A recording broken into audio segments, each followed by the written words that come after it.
I've got to dye my hair. It's time, Nikki. It's time to dye it. It's time to diet and dye it. Yes, yes. Come on in the room. And please come in this room with your lights. Please. Come on. Hey, Persian, my love. In the room. Did I get everything? I think I did. Oh my gosh. I am decorating my room for Christmas. I wish I didn't do it, but I can't not decorate my room for Christmas. I'm that girl. Hey, Pink Unicorn. What's up, my love? Hey, Simply Simone. Hey, Advice Queen. Hey, Tony. Jolly. What's up, my love? What's up? What is up? Oh, shoot. Hold on, guys. I forgot to put the time stamps in the last damn video. Hold on. Oh, shoot. And if you are just here for the review, it starts in 10 minutes. So skip to the 10-minute mark and you'll be blessed. Stay and you'll be even more blessed. Baby, won't you just stay for a little while? Forget about yesterday, cause I want you so be. Ooh. Guys, Pat McGrath is having a crazy sale. You better get into it. Hold on. It's 25% off of purchases. It's a VIP sale. 25% off of purchases under 150. 30% off of purchases of 150 or more. Y'all better get into it. I'm telling you, guys, if I was you, I would not buy Pat McGrath from anywhere else but her website. I'm telling you, she be having some deals on that site. All my Pat McGrath makeup got it at clearance. Right here. Pat McGrath VIP sale. Y'all better get into it. Y'all better get down and get into it. Amber Kelly, are you in this live? Because I just got I just read your comment. Amber Kelly said, OC to me has always been soccer moms gone bad. They didn't have the money, social standing, or interest that the other franchises did. I don't want the suburban mom club dealing with I didn't mean to like it. Dealing with real issues like divorce, alcoholism, and their marriage problems. I have a real life for that with people I know and really care for. I get that. But unfortunately, their real life is this. Oh, she's working this weekend. Thank you, Advice Queen. Hey, Dana. Hey, Vodka with 3 olives. I know you're happy about this one. Hey, Dana. Jimmy, you came on in the room. Darwin, Katie, Kima,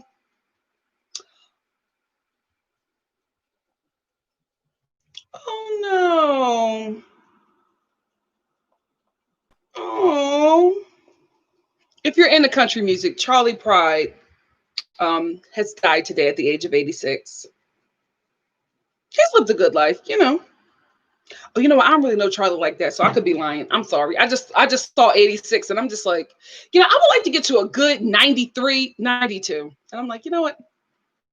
Because I'm gonna have kids later in life. But I don't feel like I need to stick around for everything. Terrible, Nikki. Yes, I think this is a lot of people from the last live, Tony. And just let me, let my grandkids and us and myself have a good relationship. And then I'm like, you know what? I've been here long enough.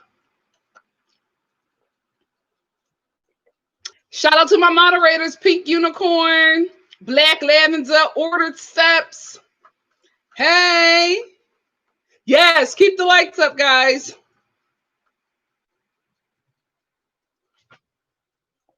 Advice Queen said, me and my girl is doing your turkey brine recipe for Christmas dinner. Listen, I will say this about that. Did you get the Advice Queen? Did you get the turkey brine that I used from Costco? Let me know. I'll answer. Will you answer that? Then I'll go on. No, Kimberly, I am. I just don't want to be to the point where I can't like walk and stuff, and people got to take care of me. That's why, I'm following Tracy McQuinter, and I'm taking care of this body, and I want to prolong it, and, checking the vitamins. Speaking of vitamins, hold on.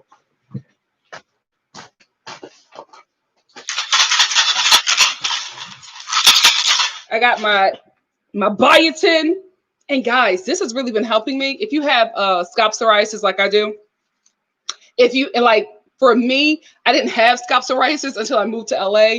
And because I have natural hair, not natural, but because my hair it's natural, but it's also like tight and curly, the moisture doesn't get to my scalp like it did when I lived in Philly, because Philly is like, a real humid place. So I didn't need anything. And now I have to like literally put the moisture onto my scalp, and I had to change my eating. I had already changed my eating before that, but I had to change it for my scalp. So guys, I had to change my eating plan for my scalp. I had to change my eating plan for my mama. Like, I'm gonna be a pencil come February. Ciao. Anyway, but this is really good. Probiotic, what is it? Probiotic 10. It's really good for gut health, and a lot of scalp psoriasis issues happen within your gut. It comes out into the scalp. So I probably had these issues when I was living in Philly, but the air was so humid, my scalp was getting the moisture it needed. So I take this for my scalp psoriasis. And then I take this because, as y'all know, I was about to say I started losing my hair, but I was stressed the hell out during the beginning of this pandemic. And remember when I was talking to y'all, and I was just like, I'm losing clumps of hair, which is why I started the wigs and everything. Hair is getting better, but I'm using these as well. But you got to drink a lot of water for your hair vitamins to work, y'all. Know that. So that's what I'm into.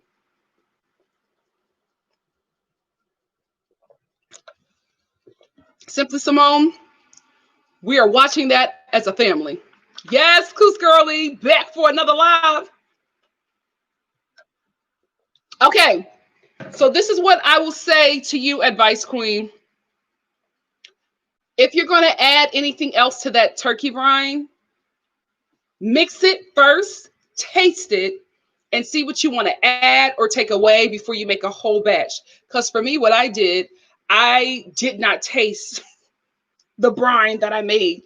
And the turkey brine is great, but I think if you want to add anything else to it, make it on your own without adding in the poultry and taste it first to see if that's what you want. Because I added my own stuff to the turkey brine as well. And the meat was good, right? But it was giving me potpourri. I'm still filming my story time about that. But I was like, this is very citrusy, because I had added my own stuff and I didn't taste the brine. So if I were you, my recommendation would be to just taste the turkey brine, see if you like it. And if you just feel like it's missing something, add that. If not, just use it and be done with it. I did a little too much of my own brine plus that brine, and it should have been one or the other, because my chicken was giving me confusion. I was like, is it potpourri or is it Jamaican? Baby, it was good, but it was just like not the flavor I was going for. So I hope that helps. Jimmy G, I'm right there with you. Jimmy G says, I want to like Brawny, BB, but she's so exhausting and self-centered. I agree. Me and her, I'm telling you, our relationship is up and down. Me and that woman, oh goodness. There's like one episode where me and her are really good. Then the next one, I'm like, you disappoint me, Brawny. You disappoint me. Oh, Simply Simone, she's definitely playing I'm Real. I just want to know if she's going to put up J-Lo in the background and sing those songs like she does in her concerts. Do you guys know that? That when Ashanti sings the songs that J-Lo made popular, that she wrote and mastered her voiceover, she puts J-Lo on, and J-Lo don't say nothing. Like, how could you? If she says anything to her, it just opens up this whole thing that, you know, J-Lo, Ashanti would write the song. Ashanti would write the song, sing it, and then send it to J-Lo. But this happens all the time in music. My sister does that. She'll write a song and sing it how it's supposed to be sang, and then you give it to another artist, and you know, you make more money writing and producing. So that's where she gets stuck on. But anyway, so she would send it to Ashanti. Ashanti would sing it, and then they would she would send it to J-Lo. Ashanti would send it to J-Lo. J-Lo would sing it. Then they would send it back to Ashanti to put her voice over it and blend it with J-Lo's. And I guess nobody knew that. So now Ashanti, when she sings those songs, the J-Lo songs, she puts her face in the background and she sings it. So if she does this on this Versus, I'm passing out. I'm passing out. You're welcome, Advice Queen. And also I'm doing a holiday video where I actually like talk through it. Because I think like you guys like my cooking videos, but I think you also like me more. I ain't mad at that. And you know, so I feel like if I put the cooking and me in it, more of you will watch. So I'm going to do that. But I'm doing a different brine. Oh gosh, guys, ever since like, if you've been here for my past few lives, I've been gone because my mom was in the hospital. She got out, but you know, lives have changed drastically. The eating has changed drastically. So, which is why every time you see me, I'm drinking a meal replacement, which is a smoothie. But this is also because I have food poisoning. But, you know, even then, when I'm, you know, now that I'm better, that's still going to be the lifestyle. So I had already started shopping, creating stock for our Christmas dinner. I had to scrap that entire dinner.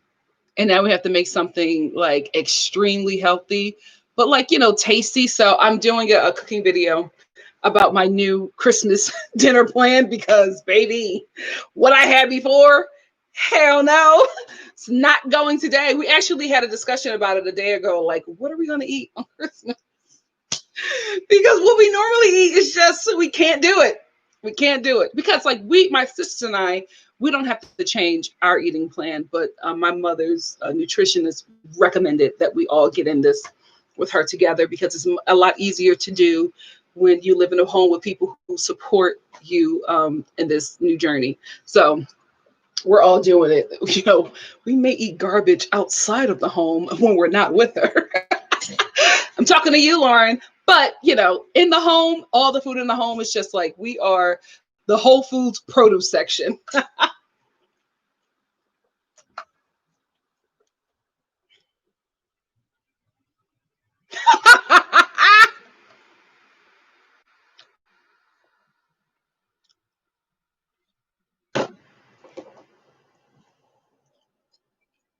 Hey, Shannon, man.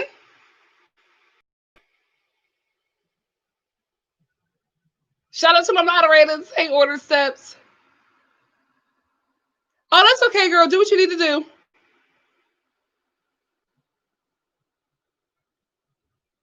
Oh, Kelsey. Yay. Kelsey said, so glad I finally caught a live in person. You are a champ doing all of these lives. We missed and glad things are going good for you and your family.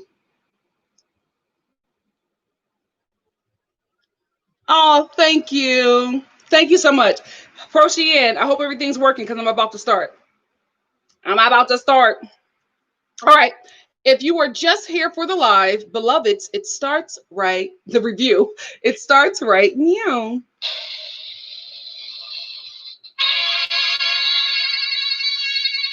Let's get into it. If you were here for my last live, we were such bad kids. Let's get it. So I'm going to do OC first, then I'm going to do Salt Lake City. Let's start off with the coronavirus and how these privileged women are acting like it is the end of the world for them. I'm like, I'm sorry you can't get your Botox. Like, girl, but I will say this. the way coronavirus is taking a mask off of these ladies, like they are feeling very comfortable now, just saying awful things. I guess it's because for them, the whole production quality has changed. So when you don't have an entire film crew in your kitchen filming, you have a conversation with another person when they're not there, and it's just like, your boyfriend holding an iPhone.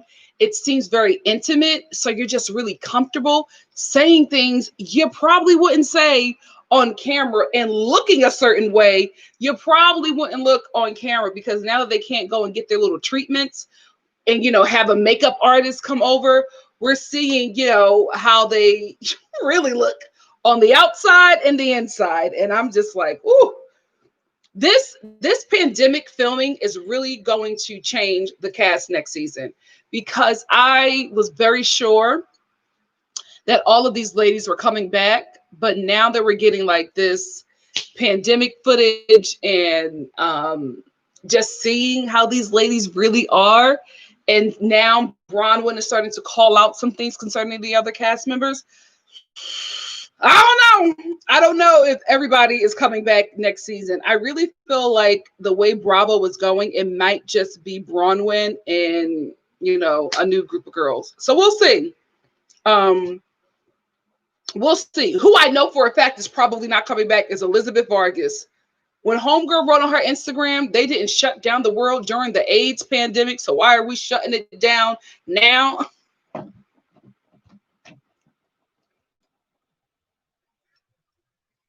You at your big age wrote that out, read it. Like, right? You wrote it out, you read it, spell checked it, and put it on the internet. Do you know what network you're on? Do you know who your boss is? Like, what's up, girl? What? We didn't shut down the world when the AIDS. The world wasn't shut down. The government didn't shut down anything, because the AIDS pandemic was ravaging a community that they didn't care about. You fool. You fool. Elizabeth just say right and stuff. And I'm like, you are dumb. Just very dumb, Big Pharma. You're an idiot. God. I'm telling you, every time Elizabeth speaks, I hear Michelle Obama from her latest interview, where she was talking about how everybody wants to be at the table, but what you don't, or wants a seat at the table. But what you don't realize is that a lot of people at that table are dumb. They're not smart people. Elizabeth Vargas is at a lot of tables because of the money that she has. Doesn't exist. Lights are on, but ain't nobody been home for decades. We got a super chat from my girl, Anika T. She said, I know you knocked out your reading. Love you. Thank you so much. Thank you so much, Anika. Thank you for the super chat. True story, didn't knock it out yet. It was actually moved to Sunday. So I had to change Sunday lineup because of that. But thank you so much, Anika. Oh, God, I love how you guys support me. I love it. I love it. Thank you. I hope I knock it out tomorrow. I hope. We'll see, because now they have me like reading. I was supposed to be reading one role. They want me to read multiple. So, and the people that I'm reading with are like movers and shakers. So there's probably, an opportunity coming from that. So thank you, Anika. Thank you so much. Jimmy G. I can't stand Elizabeth Vargas and her hateful comments. She's so ignorant. But then she doesn't think she is, right? Because Elizabeth feels like because she grew up poor that she can say those things, right? Where it's just like the things that she is saying now is very insensitive and out of touch. Because since she was a young girl, like she's been poor all the way up until like 18 when she met this man and started living a life of luxury, because she dated him first and then she married him. So she went from being dirt poor, being public assistance, living in a trailer with a group of 30 people, her whole family, to dating a billionaire. Your life changed drastically. So, it's no excuse for her ignorance, but I feel like she believes that she can say that because she feels like she's one of everybody else. Like, I know what it was like. I grew up in a trailer. My sister's on meth. Like, That still doesn't mean that your comment ain't ignorant. Like that AIDS epidemic comment, guys, it's so, not only is it ignorant, right? Not only is it dumb, it's so heartless. It's so heartless because you cannot tell me that Elizabeth was not affected by the AIDS epidemic as a child, especially where she was born, where she grew up, how she lived her life as a young person. You know, you saw groups of adults in your life just vanish from the face of this earth. Like, you know, I talk about this a bit, but I think like it's very important that millennials get therapy, especially 80s babies, 90s kids as well, not 80s and 90s babies. It's very important that you get some kind of therapy because I don't think that people realize that as children, we, especially if you're poor, especially if you grew up poor, black, you know, um, everything in between. If you are an 80s baby, a 90s kid, a 90s baby as well, you really need to get some form of therapy because what you have lived through and are still living through, like we lived through the AIDS pandemic, we lived through the crack epidemic. We grew up as kids watching adults vanish and nobody explained to us what the hell is going on. And then getting older and realizing that they suffered, these communities suffered from something that was preventable or could have been handled had the government acted. You know what I mean? Or let's be real, some things that the government planted. Listen, I'm not trying to get flagged by YouTube, but if you listen to my uncles enough, you'll find out what really happened. But you know, it's guys, and now we're you know, we get to be what, preteens or teenagers. We're living through 9/11. Now it's a global pandemic. This generation needs therapy, like loads of therapy. We are just trauma kids, just living through so much trauma. And I just can't believe that Elizabeth, I'm telling you, there's no way that you did not come from a community that was ravaged by AIDS and meth and crack. There's no way that you, the way you're telling your story, did not live through that. So how in the hell could you write something so heartless? Whew, child, I do want to, you know, just makes your life easier. And I do want to be able to, you know, not just be comfortable. I want to be more than comfortable. But if it comes with being a fool, if it comes with being so disengaged, is it worth it? It's not. Um, just that was such an ugly comment, guys. And I'm glad that the ladies talked about it, right? Because I think this is what happens with the this is what's happening with the Real Housewives of Atlanta, because you know productions have shut down and then they started back up again. There's a lot that has happened during the shutdowns, right? So Black Lives Matter, you know, the pandemic just getting worse. And about that because these women are living through it. So we have a moment to talk about Black Lives Matter and the protests against police brutality on Black Americans. We have to have that conversation. But we're having this conversation with the community that looks away from that. So it's really awkward and disjointed because you have the only person who you knew would be out there, which is Braunwyn, BB, right? We knew that she would be out there because you can't have a marriage like yours, a mother like yours, and children like yours and not be out there fighting the good fight because you have to make sure they have a world left that will accept them. So I knew it would be Braunwyn. Elizabeth, I can't believe that we're still here. It's just like, girl, shut up. I feel like Elizabeth felt like she had to say something. You know, her Instagram has been so idiotic. I feel like she felt like she had to say something. But what did you say, Elizabeth?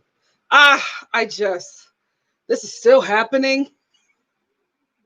Shut up. Just shut up. Emily surprised me, though.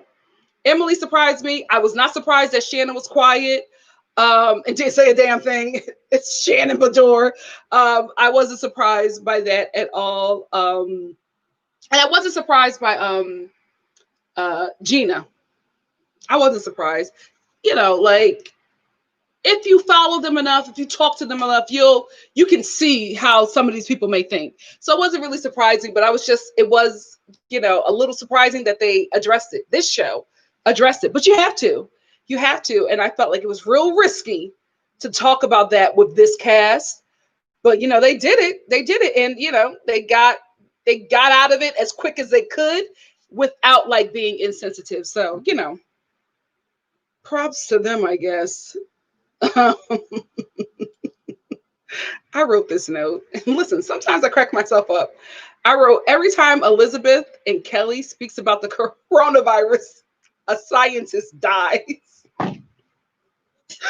They are so stupid. When Kelly and Elizabeth talk about the coronavirus, I'm like, how are you at your big age so dense and like saying these things with your chest and confidence? Like, I just imagine Dr. Fauci just passing out every time they speak. Like, oh, what did Kelly say? Dr. Fauci!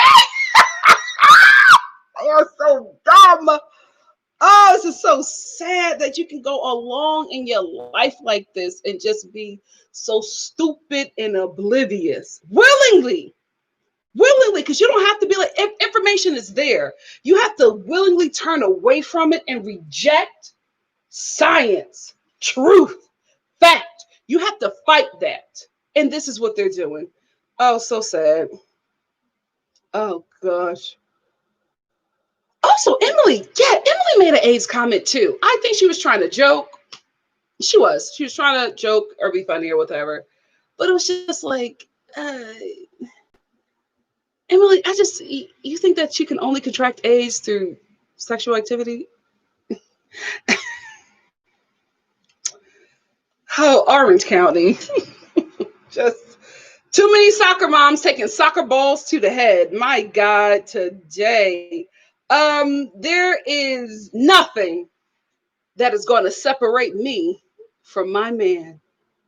Not a pandemic, and not my 13-year-old daughter. The way that Kelly said, it's a pandemic, I'd rather spend it with my man than my kid. Oh my God. She was like, Jolie is going to be with her father, but I want to go be with my man in the epicenter.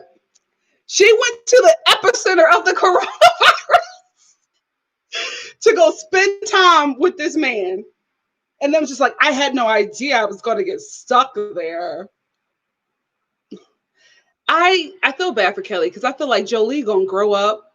And she's gonna read that woman for filth. She is going to read that woman for filth. It's happening.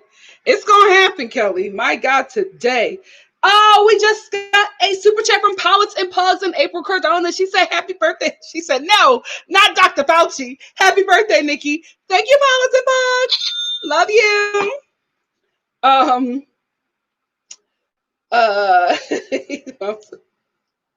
I'm just still laughing at Kelly. I'm just like, she said, it's a pandemic. I need to see my boyfriend.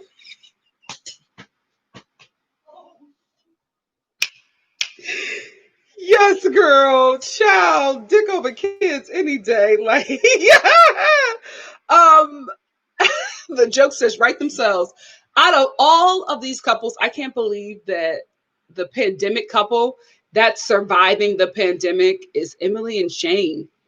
They're doing time together has made them like each other more. It's really shocking. It's really, really shocking. I thought that couple was not going to make it out of the virus. But they're doing really well in quarantine. Emily said it's great. She said her marriage is doing better than it's ever been. All right, girl. I'm not surprised that Shannon's man bounced. Shannon is erratic without a pandemic, right? So with a pandemic, it's and there's nothing wrong with how she's acting about this. Nothing wrong. We all should be acting like Shannon, you know what I mean? Concerning what's happening. I think if everybody was acting like Shannon, this virus would have been done, right? So I'm not blaming Shannon for being responsible, but she's a lot. Shannon is just a lot. She's very erratic, neurotic, just, a lot to deal with and a lot to live with in a pandemic. So I don't think that he bounced because he just didn't want to be around her or like didn't want to be with her ever. I think she was a lot. And then I think when she went off on his son for rightfully so, not her son right, not his son rightfully so, but I think she rightfully went off on his son for going out to parties during the pandemic and then bringing, your sickness or whatever, if you have it or not, back to my home. Like, I'm letting you stay here because of your father, and you're not following my rules. You have to go. So I think he left with his son to, like, keep that relationship intact, but also to get some space from Shannon. I think it was irresponsible of her to let him back in the home, but straight women are fools for men. It is what it is. We're not the smartest when it comes to these men. We're just not.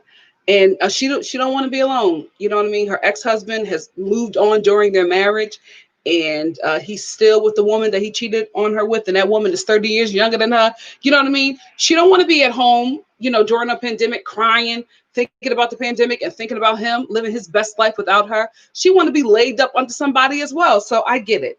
But I was disappointed that she let him back in. So was Gina. Gina was really pissed off. Like, I can't believe you, Shannon. Like, calm down. Worry about your own home. Gosh, what did they say? She had 1,000 square foot. Oh God, but she's not a renter. Braunwyn, Brawny, BB. I love that she's living her truth, right? Her husband and her kids hate it. Just like, y'all are such an open family. Y'all mad that she a lesbian? I told y'all she was a lesbian from episode 1. Her situation did not make any sense to me.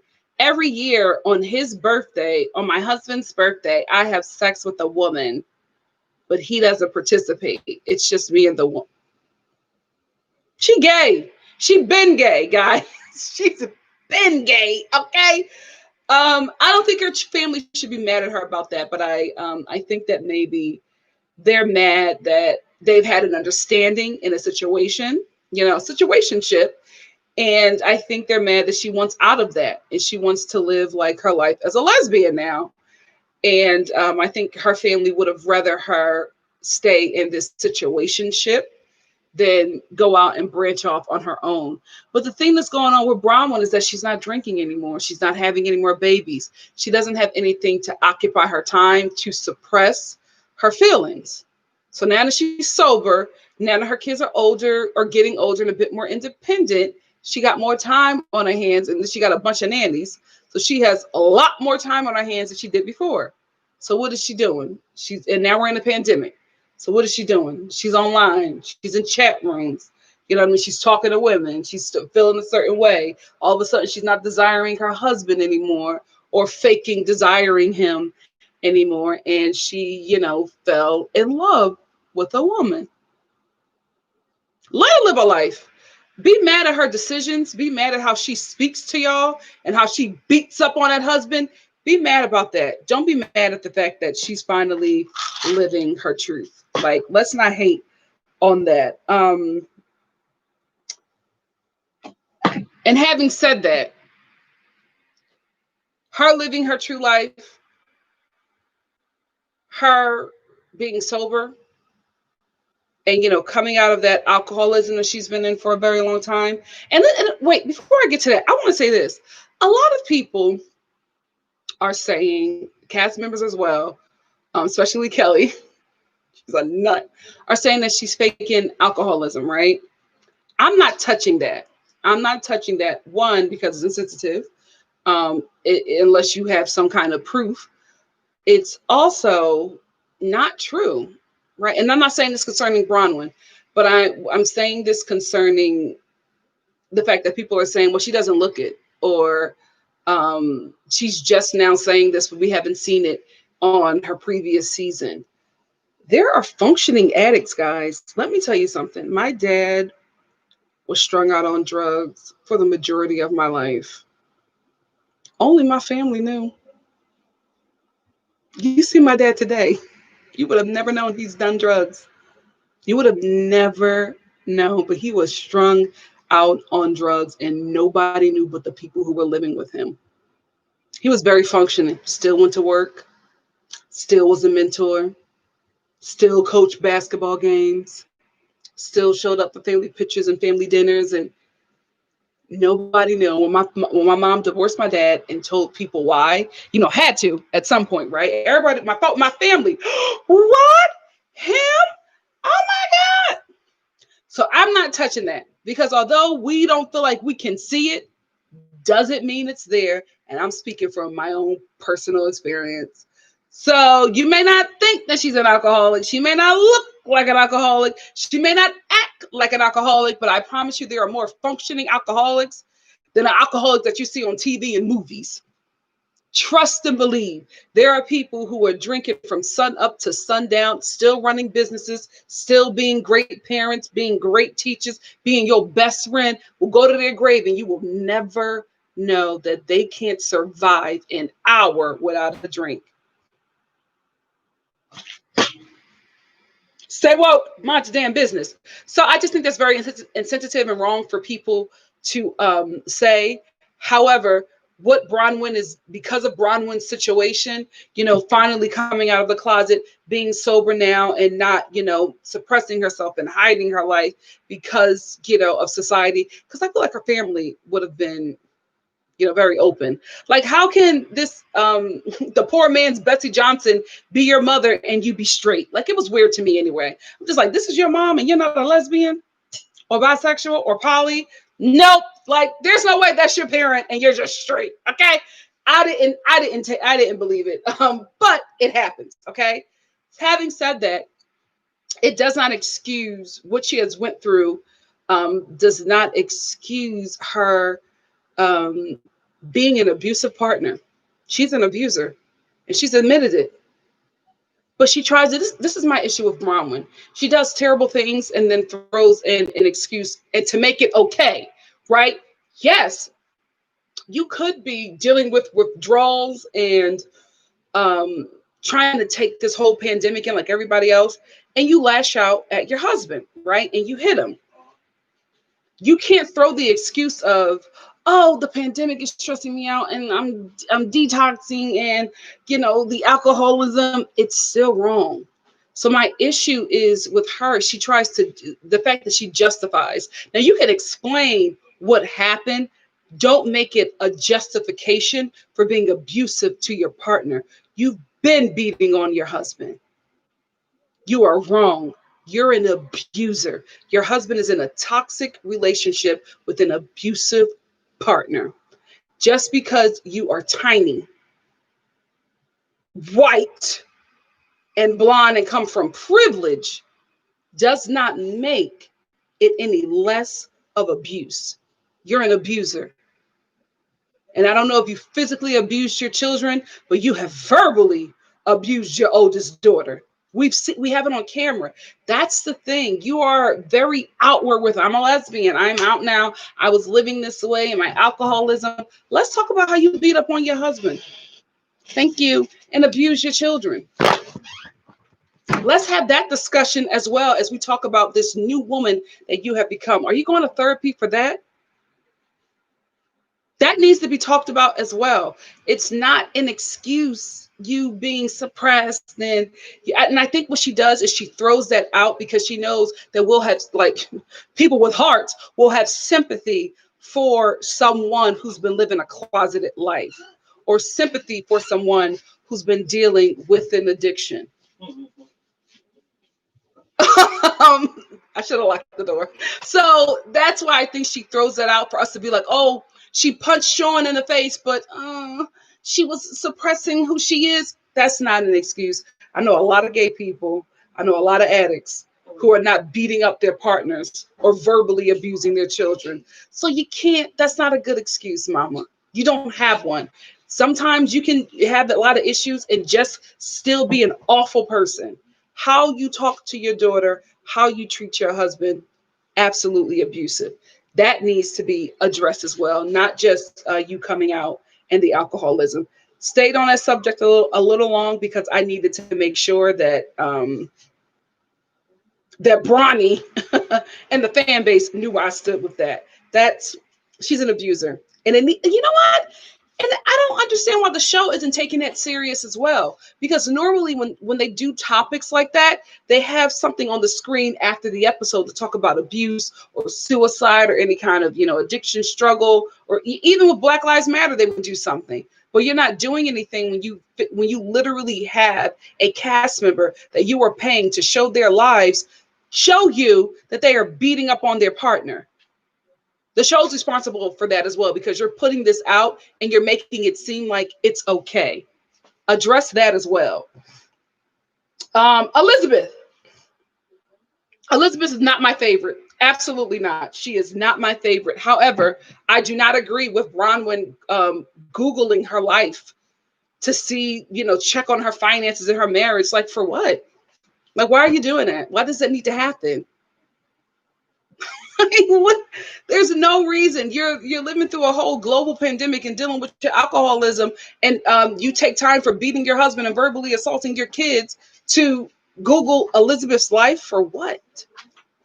For what? So she's not telling you all her business about her divorce. She told you that she was on a gag order. Also, she's fronting.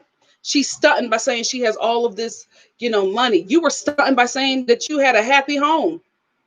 And you don't. Your home is not happy. The misery in that home is you. Is you. So you were fronting as well. So yes, Elizabeth is fronting on this TV show like she has all of this money and she doesn't. Okay. I'd rather her front about being, wealthy than her front about being, a non-abusive partner. Like, girl, it doesn't match up. You have so much going on in your own front yard. You need to clean that up before you go to Elizabeth's. Your yard is full of junk. That's where you need to stay and clean that. Why are you in Elizabeth's business? They don't have anything going on. And the fact that it's a whole pandemic. I know you got to film this show. I know you got to keep mess and drama going. But this is what y'all chose to come up with during the pandemic. Let's see if Elizabeth has as much money as she's telling us. Why is this show still on? It's time. It's time. If we're not bringing back Vicky, Tamara, Megan King Edmonds, Gretchen, and what's that first girl? I forget her name, but I think she was Panamanian.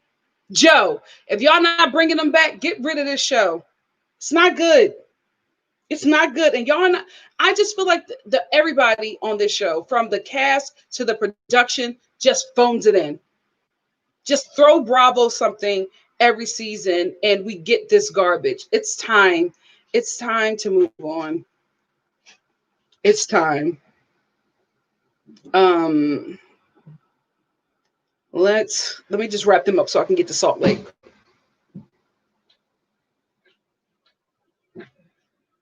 Braunwyn's son. Let's talk about the baby living his life as well. When Braunwyn was going around her house and she was just, because Braunwyn is having such a tough time in her home and she's beating up on her family because, this is her excuse, I never lived without a housekeeper. So because she has to clean her home and take care of her kids, she's very frustrated.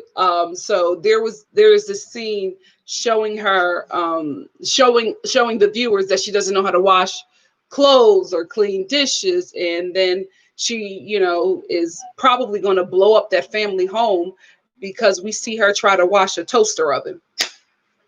Bravo, she's gonna get that family killed, because to see her try to clean a toaster oven, the way she was shaking it with the cord in the freaking sink, she gonna blow that home up. Anyway, we see her like checking on her son, making sure, or I don't know if the baby is non-binary, but her child, to make sure that they're in class and doing what they need to do. The baby turned around, got a whole wig on, and like in a whole dress with a crown. And the child was just like, oh no, it hasn't started yet. We're on now. And I saw that all the cameras were on and the boxes were open and the kids were in class. And I was just like, wow, the kids are going to be all right. The kids are going to be all right. For that baby to feel confident enough to dress that way and to go to school, even if it's on Zoom, right? And there not be any issue. The kids are going to be all right. The kids are going to be all right. Oh, God. I'm proud of this next generation. Anyway, not making fun of Shannon. I'm with her, right? I always have to say this because Shannon is that character. I felt so bad for her when I think she was talking to Kelly. It was either Kelly or Gina, but she was on the phone crying because her kid had got the virus. You know, her kid, who she loves, who she has been telling to take this seriously, to not go to parties, and she's somebody who's immune compromised, and she's crying because she doesn't know if she's going to have it. I don't think she was. I don't think she was doing the most. I don't think she was overacting. As somebody who has a mother who's immune compromised, I was with her. Like, guys, this is the only time I've ever agreed with Shannon during the pandemic. During the pandemic, because I think she is the only one taking this as serious as we all should. And I felt bad for her that now she has to take care of a child. She's immune compromised, so she could die taking care of this child who got the coronavirus by not listening to her. Dare I say it? Team Shannon. Team Shannon. So next week we see a clip from next week. Ew. Kelly is going to be trending. Kelly is going to be trending on Twitter. Is she going to get canceled? Who knows? Do people really get canceled? But they're going to try to take on Black Lives Matter next week. The Real Housewives of Orange County is going to discuss Black Lives Matter and police brutality. This should be fun. This should be fun. I can't wait. Depending on how juicy that episode is, I might do a live right after. It'll be late because I'm on the West Coast. But it all depends on how much they give me. But baby, seeing the Real Housewives of Orange County take on racial injustice should be a treat. Anyway, if you are just here for the Real Housewives of Orange County review, it ends right now. But let's be real, you're only here for Salt Lake City. Because ain't nobody checking for Orange County. Guys, you know I'm just doing this out of loyalty. Y'all don't watch Orange County. Y'all do not watch Orange County. Or like reviews. Like anybody who reviews Orange County, your views are going to be low. Nobody watches this show but like me and Jill Informed. We're the only ones. But I've been here for what, 15 years. I'm not going nowhere. I'm not going. I will continue to watch Orange County, even if I hate it, like I do this season. I hope they recast. I hope they recast. This show could be great. It has proven to be terrible every season. Every season since after Megan King Edmonds left. That Brooke scandal was the last like juicy season we had from Orange County. Anyway, I'm going to chat with you guys for about 10 minutes, and around 3 something, I'm going to get into Salt Lake City.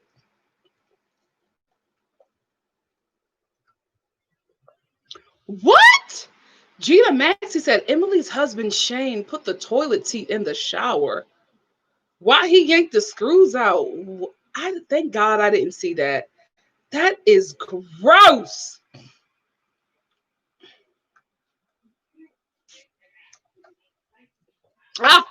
Gina said Shannon should have put her foot down like she did with the Lemonade Boy. Oh, listen. The only reason why I think she didn't put her foot down with her daughters is because she is a woman dealing with divorce. And what she doesn't want to do is upset her children and have them leave and get upset and go stay with their father, because a lot of time children of divorced parents, bratty kids, do that. Well, I'll go stay with dad. You know what I mean? I don't think she wants that. I think that would break her. It really, really would if her kids weren't with her, especially after she's seen what Tamara went through with her children. So I don't think she wants that. So that's why I think she's so, I said so a lot. That's why I think she deals with them so lightly, because she doesn't want to lose them. because they will do that to her. But I felt bad for her when she was crying. I'm like, I would be crying too. You know, I am immune compromised. This thing gets me, I'm dead. And I got a whole kid I got to take care of. If it were me, I would have sent her to our fathers. I would have been like, I could die. I want to be here. You want to be out there clubbing? You can't come in here. I'll throw your panties out the window and your little slippers and stuff. And maybe your MacBook, you better catch it. But you're not coming back in this home. But Shannon doesn't want to lose her kids. So that's what she'll do, unfortunately.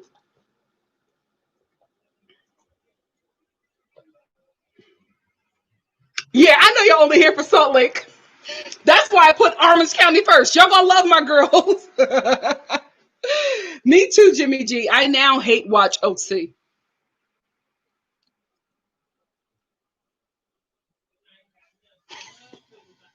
Jimmy said this show still hasn't explained to me how truck driver Elizabeth Vargas bagged a billionaire. She was 18. She was 18. That's all they care about. Youth. You know what? We won't have this discussion today. We really need to talk about how men's like desires for women are very predatory. Very predatory. It's just like to hear them describe the kind of women they want. You're listening and you're just like, oh, you want a child. You want a child. Girl. That's how she bagged a billionaire. She was 18 when she met him. He threw her away in her 30s. When she got too old for him, he started cheating on her. Remember, she talked about it. She decided to leave. She could have still been in that situation, but he would have continued to cheat on her with younger women. I would have let him divorce me. A billion. Listen, you think I'm walking away from a billionaire? Sleep with your girls. I don't care. Can I just make sure this part of my wing that I'm living in is taken care of? I'll show up to events and be your side piece. No problem. Your side piece. The wife for the pictures. We can live separate lives. I'm good with that. You think I'm walking away from this money? I'm inheriting this when you go.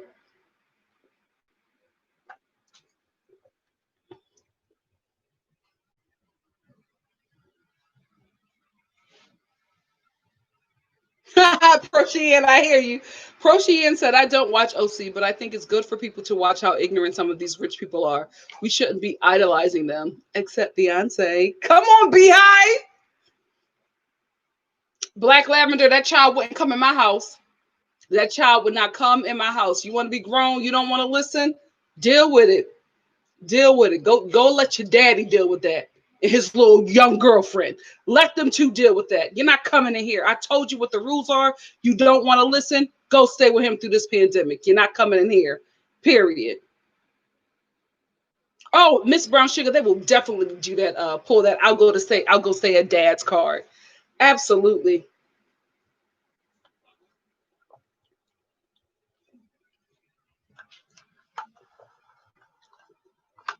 I hate to be Team Mary this episode, but I am.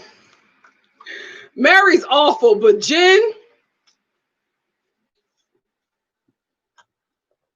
no.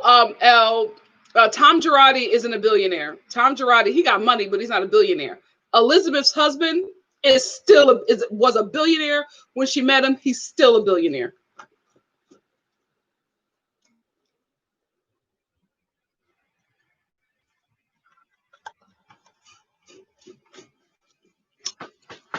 Yes, yes, Miss Brown Sugar. When Elizabeth,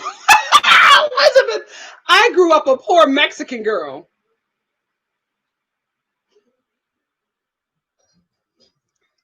Elizabeth want to be oppressed so bad. Like you know what it is? I think she feels bad for having money after she's come from nothing. So she keeps on trying to throw out poverty, the poverty that she grew up in, and Mexican. First of all, the fact that you think that being Mexican is equal to like poverty says so much about you, Elizabeth, and how you think of half of your culture. says so much about you, because she never throws out Mexican and like anything positive. She throws out Mexican when she's talking about oppression and how, you know, bad her life was. She never uses her Mexican heritage or talks about her Mexican heritage in any positive way. Poor, I didn't want, you know, I grew up the poor Mexican girl. What the hell does that have to do with it? What the hell does you being Mexican have to do with you being poor? She don't even realize that. She does not even realize that. Just dumb as a box of rocks. Dumb as a box of rocks. Mm.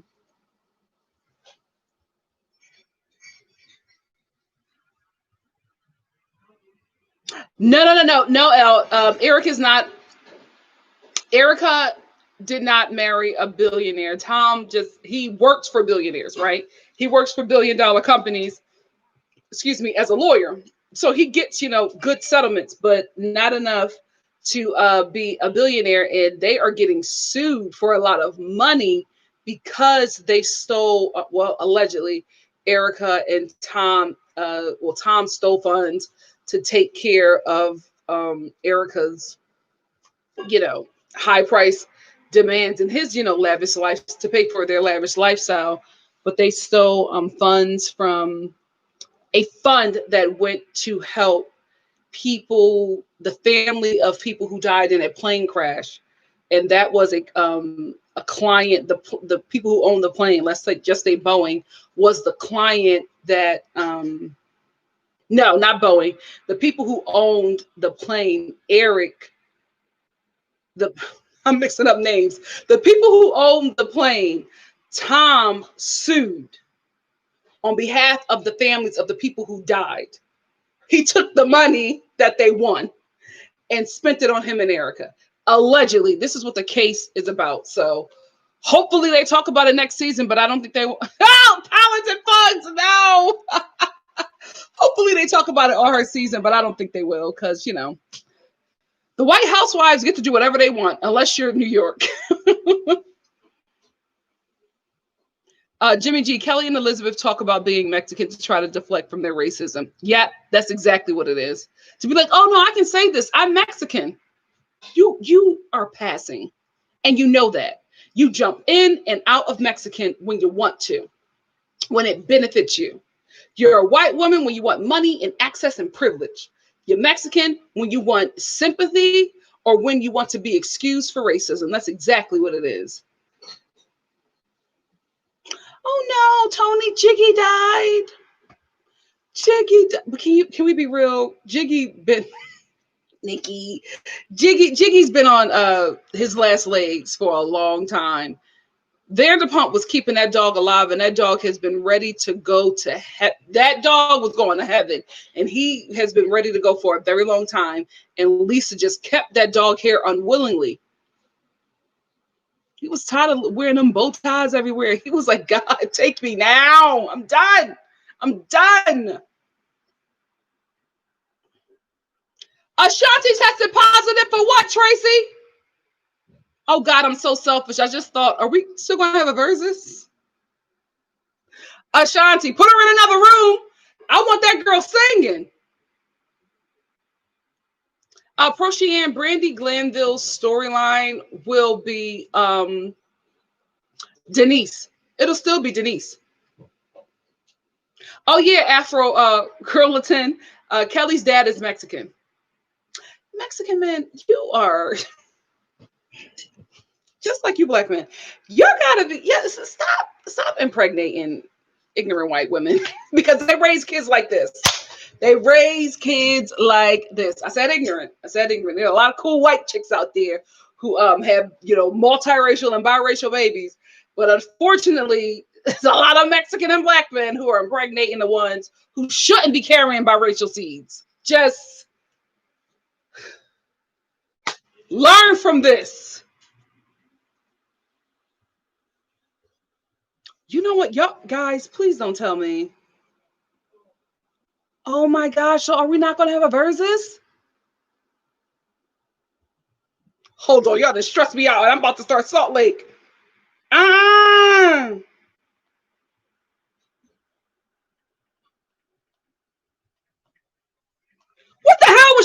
on. She should have been preparing. You're not supposed to be out in no pandemic.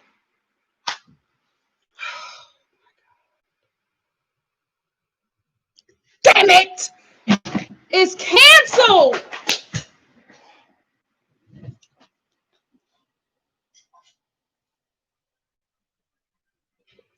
If Ashanti was living her life like Shannon Bedore, we would be experiencing a versus between her and Keisha Cole tonight. Say what you want about Shannon. Say what you want, but we all should have been acting like this woman during the pandemic. We would not still be in it. I was so looking forward to that. Guys, can I show y'all my earrings that I was going to wear tonight? Oh my God. Oh my God. I got versus earrings. Oh my God. And I got my little sweatsuit. I wasn't ready. Oh my God.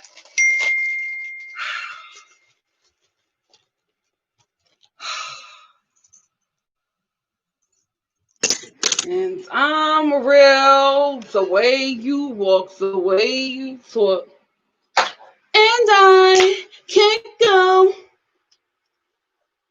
without you. So I've been thinking about this relationship. Oh, versus is canceled. Look at my versus earrings. And I had a cute little sweatsuit. No, it's officially canceled, guys.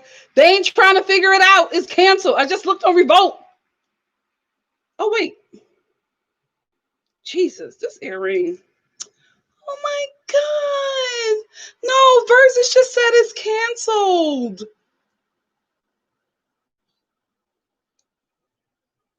I can see I'm wearing my earrings now. I was going to put my hair up, bring my baby hair down to here. You know what? I thought they were a bit bigger. A little small. Oh my gosh. You know what? The thing about it is, and I feel bad for saying this, I felt like if it would have been anybody to get this thing canceled, it would have been Keisha Cole. How in the hell is it Ashanti? You can't trust nobody. Oh my gosh.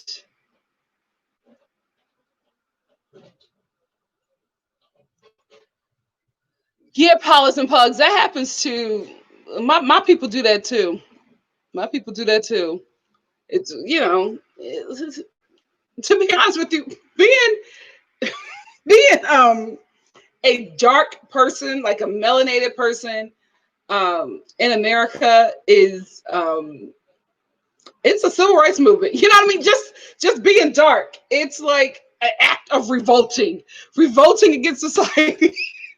And you don't even like, you're just like, this is just who I am. But if you're not trying to, give yourself European features, bleach your skin, if you're not trying to basically it's like if you are not trying to assimilate into whiteness, you're fighting against it. Even if you just think you're pretty, you know what I mean? If you think you got cute skin and great, curly hair texture and the beautiful wide nose and full lips, if you're not in America, if you're not trying to assimilate into whiteness, everybody think you're on the defense, like you're fighting a good fight. And I'm like, no, I just look good. But a lot of people, a lot of Black people and people of color do, try their best to lighten up their bloodline. And, it's not, and I'm not going to call it self-hate, right? I'm going to call it, I just want an easier life. Easier life. I don't want to be on the front lines fighting a race war every damn day. And that's what, if you look like this, that's what it is. So I get it, Paulus and Pugs. I have family members who pass. You know what I mean? It is what it is. But I'm not going to act like, well, we don't send them to places to make reservations. It's just like, send Amber. Send Amber to go make the reservations. Listen, use your white passing family members to your benefit as well. Okay? Have her go in. Have her go in and look at the apartment. Have her go in and meet with the realtor. And then you just show up. Why not? Oh, I'm so Ashanti. I thought it was going to be Keisha. I was so prepared. Guys, I had a cute fit. Disappointing. Al said, we're all, you're right, Al. You know what? Are you okay, Ashanti? I'm so sorry. Al said, we're all terrible fans. We found out artists caught COVID. And we're all complaining about missing a battle. I hope Ashanti is okay. Yes, girl. Ashanti, you okay? Get well soon.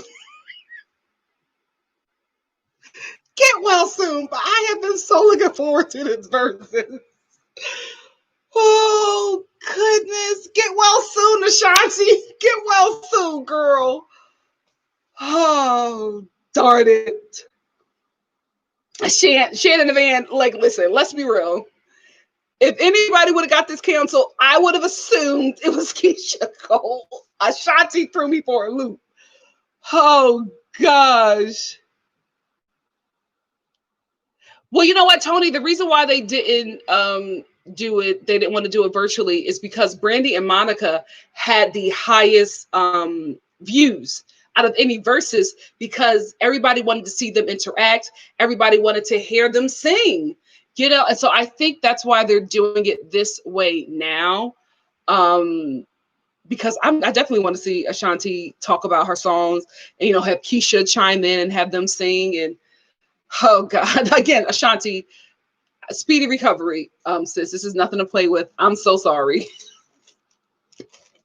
I was just looking forward to this. You know what? I had a really rough week last week, and I was, you know, it's been really hard for me. I was looking forward to this. I was on Revolt's site. They just released this 14 minutes ago. Ashanti and Keisha Cole's versus canceled. Their verse will not happen today after Ashanti tested positive for COVID. And that's Diddy. So if anybody know the T, it's Diddy. Simply Simone said we can't have nothing. Oh gosh. Oh, El Boogie, I have family members like that too. I have passing family members who pass and, you know, get the benefits of passing. Then I have passing family members who are just like, I'm Black. Ah, and they're like, listen, their whole Facebook page, it's just like, I'm not going to a protest today, especially not with you. Like, girl, it's we get it. We get it. You don't have to convince us. We know who you are. Like, chill. But I'm not going to say I understand, but, you know, I get why they fight so much. But it's just like, if you could get an easier life, you know what I mean? Like, I understand. Help us out. You know what I mean? If y'all don't think that I'm sending my white passing family members to go look at my homes in Atlanta, child, and then I'll just jump out the car when it's time to move in. Let me stop. But we, you know, use them. If they, let them know they're revolutionaries. If they can get you in the spaces. Why not? Put the whole team on. We got a super chat from Shannon and Ann. Thanks, Shan. I want to put the in there. I'm sorry, Shan. Hey, Shan. Thank you for the super chat, my love. Thank you. Oh, okay. Ashanti feels good, guys. Fingers crossed that she gets better. That she gets better and better and better and better. Oh, God. Guys, I was ready. I got this Joan for a man in my bones for a man who indeed took away my soul. Understand? I was singing that song like I had a whole man. Yes! I was ready for the J-Lo shade. I was ready for Keisha Cole to talk about how she shot up a man's car over this song.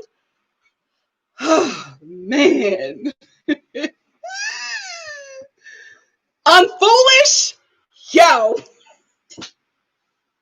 She has to do foolish and then go right into unfoolish. Like, girl. Oh, she's going live in 5 minutes. Are we gonna be ghetto? Are we gonna be ghetto and do a live on live?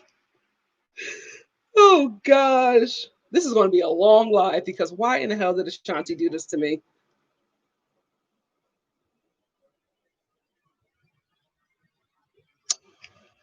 Let me get off the internet.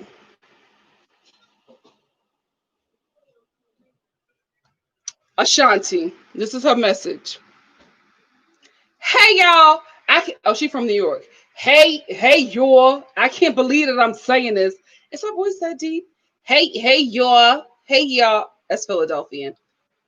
We're gonna go with Philly. Hey y'all, I can't believe that I'm saying this, but I tested positive for COVID-19. I'm okay, not in any pain. I'm actually down to do the verses from my house. We're trying to figure it all out. No, we don't want that. Because listen, y'all do not have the same technical directors that Swizz and what's his name? Swizz and the other dude that created this. Y'all don't have the same technology that they have.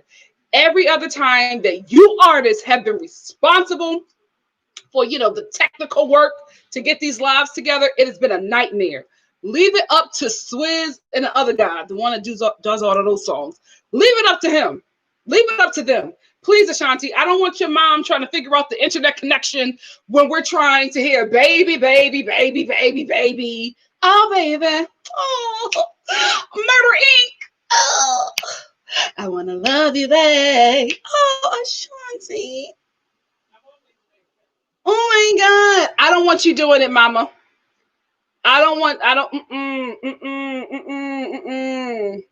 No, sweetie. No. You screaming in the background.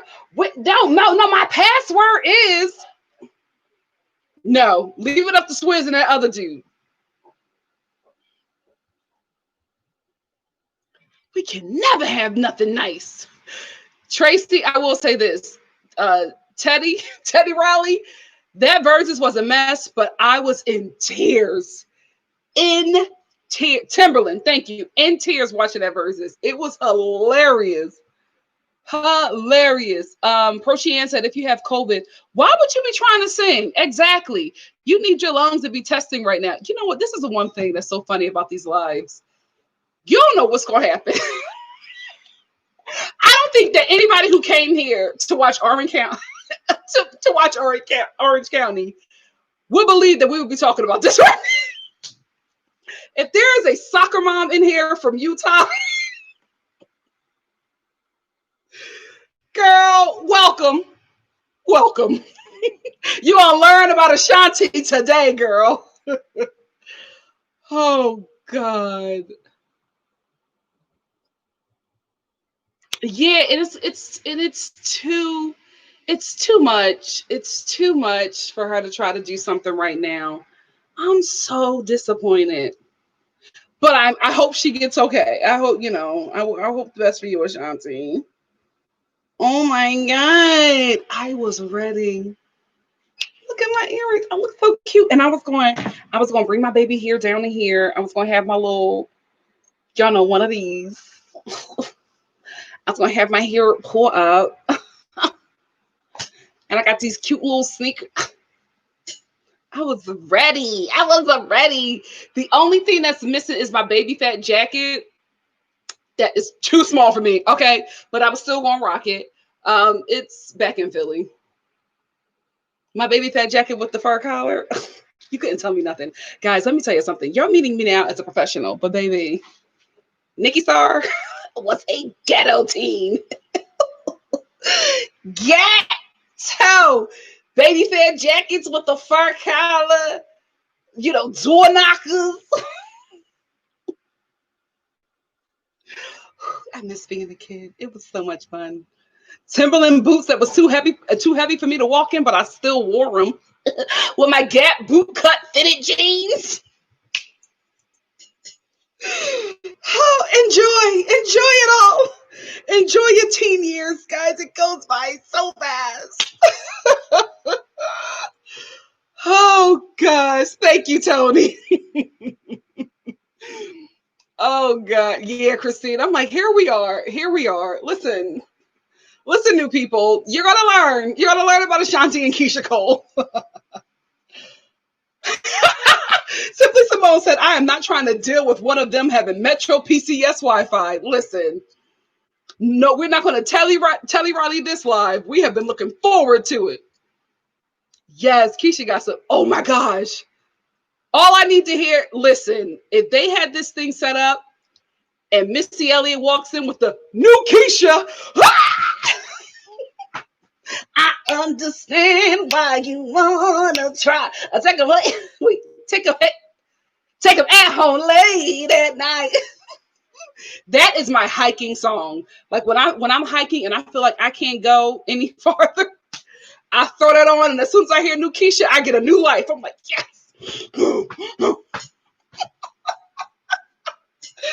Oh God, Baby Fat. Baby Fat was the girl for me back in the day. Baby Fat, okay. You couldn't tell 16-year-old Nikki nothing with my Baby Fat jacket on, waiting for my stop the bus. Oh, I miss it. Thank you, Sasha. 8881. Yes, Rockaware. You know, I switched over to Rockaware when I moved to New York. When I moved to New York, I got into the Rockaware. But when I was in Philly, all Baby Fat. All Baby Fat. The pink sweatsuit with the bedazzled cat on the back. How you doing? How you doing? L Boogie, if they move the verses, I'm gonna, you know what? It would be fun. Oh, how that's gonna be long though. I might come on live for the verses so y'all can see my fit if it ever happens. Yes, L Boogie said I was an Echo girl back in the day. Oh my goodness. Echo, Fubu, Chow. Alicia said that's my Keisha track. Yes, new Keisha. Ah! Knocking furniture. Oh gosh. Were our Timberland boots. Chow. Yes, please like, family. Please like. I could not get into Darion. You know, fun fact. The only person in my family who was in a Darion was my mom. She loved them Darion jeans with the bedazzled jean back pockets. I was just like, Mom, you cannot wear these. She loved them though. She was like, these are the only jeans that fit me. When Darion, when Macy's ended their partnership with Darion, and like everything was on sale. This is back in the day. This was at the Philadelphia Macy's at the King of Prussia Mall, no, Willow Grove Mall. And they had ended their relationship with Darion, and everything was on sale for like $13. My mom went up to that Macy's and cleared that Darion section out. Okay, she had boot cut bedazzled jeans for days. So, you know, it's Kima. Yeah. Oh God. It wasn't. She's learned though. I think Von Dutch came out after Baby Fat, and I think Ashton Kutcher made it popular. Oh, Shan, I was in Cross Colors too. Carl Kanai, yes, South Pole, yes, yes. Who was the one to down? Who Goose Down? Who was that? Who made them goose fur jackets? Oh yes. Oh, listen. I had them Baby Fat tracksuits in every color. Simone said that Baby Fat tracksuit pants had me thinking I was stunting at 9 years old. Yes, because those tracksuits were in every rap video, so you couldn't tell us nothing with them tracksuits. Oh, she loved the fit, Miss Brown Sugar. She did not care about the bedazzle. I was just like, I don't want my mom wearing bedazzled jeans, especially on the butt part of the jeans. No. Oh, I was definitely a Gap girl, especially during the fall. Let me tell you something. I don't know about anywhere else, but in Philly, going to Gap before the school season starts is a tradition.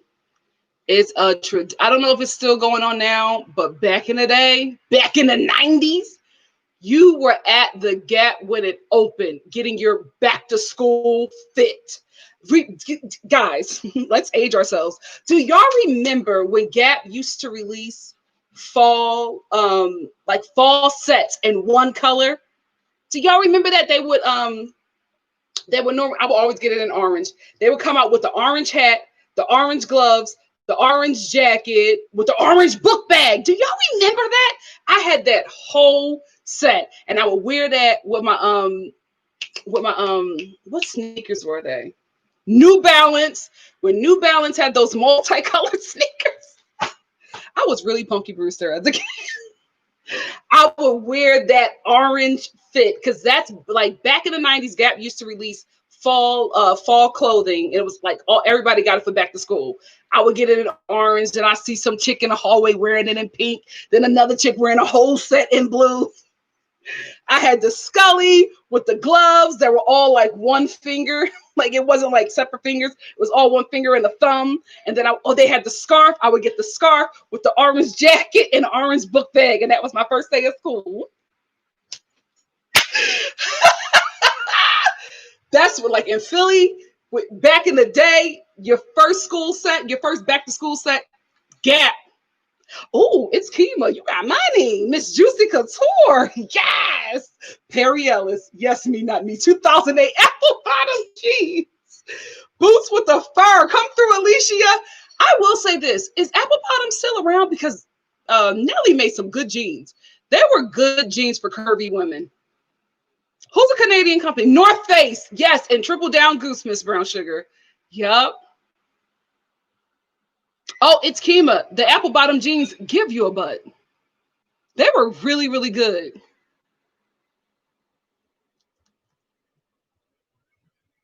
Yeah, the apple. He makes great jeans. I don't know if he's still associated with apple bottoms or if they're still around, but they were good jeans. Tony, yeah, they're not making those sets anymore. They are not making those sets anymore.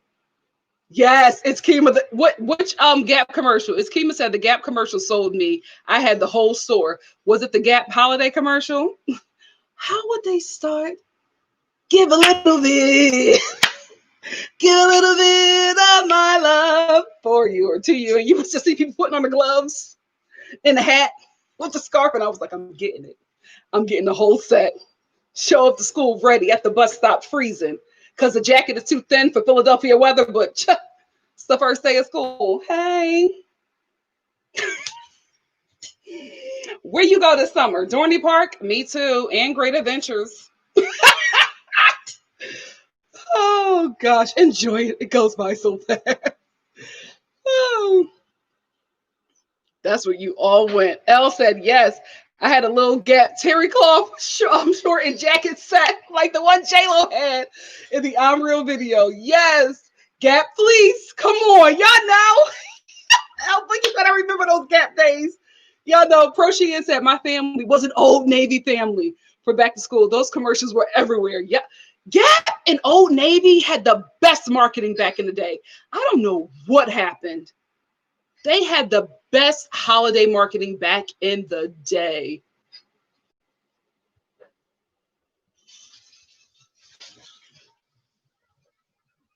Yup. Yes. Thank you. Politan Pugs. This is the best way to describe it. Politan Pug said, yep. It was like the Gap. Is it Pantone? I'm ghetto. It's not, I know it's not Pantone. Pantone or Pantone color when it came to fall time. Absolutely. They had a lock on fall fashion. I don't know what happened. Yes. Wait, Simply Simone. Limited is, oh no. Did Limited become Ink? Because I thought Limited was still around, right? If Limited is not around, I know Justice is. And isn't Justice a baby Limited? A mitten. Yes, Shannon Van, a mitten. I when I go back to Philly, I want to see if I can find the pictures of me in my orange Gap fit. You guys, you couldn't tell me nothing. Nothing. I was so fly because it was like neon. And nobody was wearing neon colors back then. But me.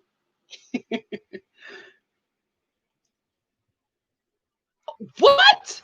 Baba said in London, our ghetto brands were Burberry,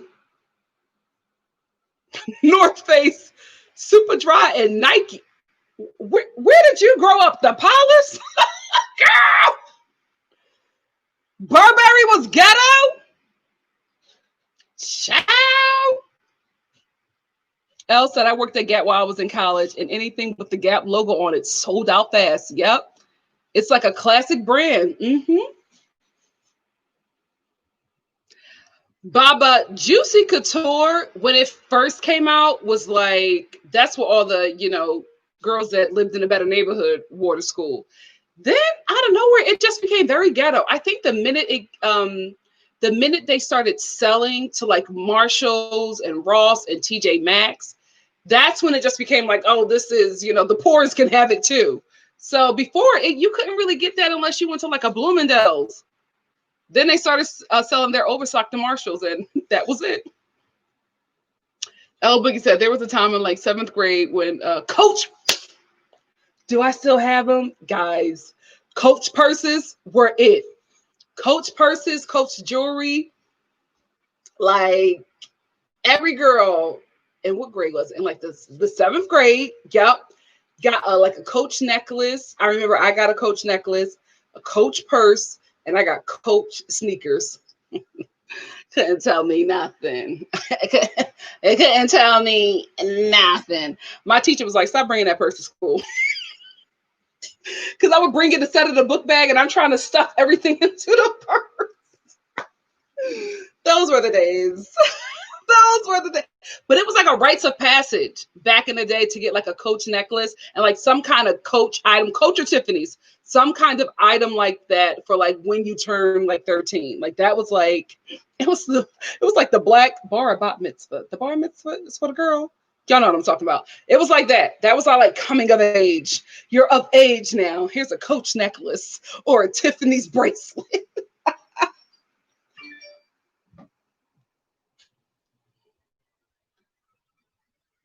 Iskema said, I dressed like a quirky child from the Upper East Side with $0. Hugh has style. So wait, Limited is gone? Y'all can tell I'm an online shopper. I ain't been in a mall in a minute. Christine said I always got a pair of white Air Force Ones because of who? Nelly, right? Oh. Iskema said, I missed out. Let me go on eBay and buy a pair. I still got, let me tell you this. I still got my glitter jeans. I ain't never letting my glitter low-rise jeans. I'm never letting them go. Ed Hardy. Oh, thank God that time is over. Ed Hardy was terrible. Oh, yeah. Elle said, if you went to school with white kids, then you should remember Birkenstocks and North Face jackets. North Face and Columbia jackets. Yes. Now, that was more of the white kids at school. Very, very Columbia and very Rockport.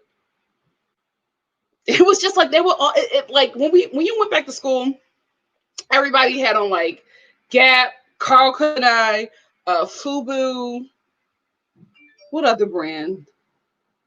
That was pretty much the brand to shop for, or a Sean John tracksuit, Baby Fat tracksuit, some Rockaware, or you just go basic, right? Not basic, but like classic, and you get is it Reebok? A Reebok sweatsuit, right? Is that the ones with the stripes? Yeah. Or you get a Reebok sweatsuit with some shell tops, high shell tops, something like that. You wear that, right? Then you had the white kids who would come to school and like they looked like their back to school fits, unless you wasn't ghetto whites, like their back to school fits looked like they just came from a fishing trip in the mountains. It was very elderly. Columbia vests with like plaid shirts. And like if it wasn't Birkenstocks, it was some weird like Rockport boating shoes and straight leg jeans. Why? I just didn't understand why those white parents dressed their kids like they were 60 and retired. It just everybody else like it was a fashion show, and then like the white kids from the suburbs come in, and you're like, what? Where are you coming from? Let's not forget the polo phase. Remember when everybody was wearing polos? We were all dressing like Chad. Because I had a polo phase. I ain't gonna lie to you. I had a polo phase, baby. Spending my last retail check to get a too small polo shirt. Oh God, bless the children. We have grown. We have grown.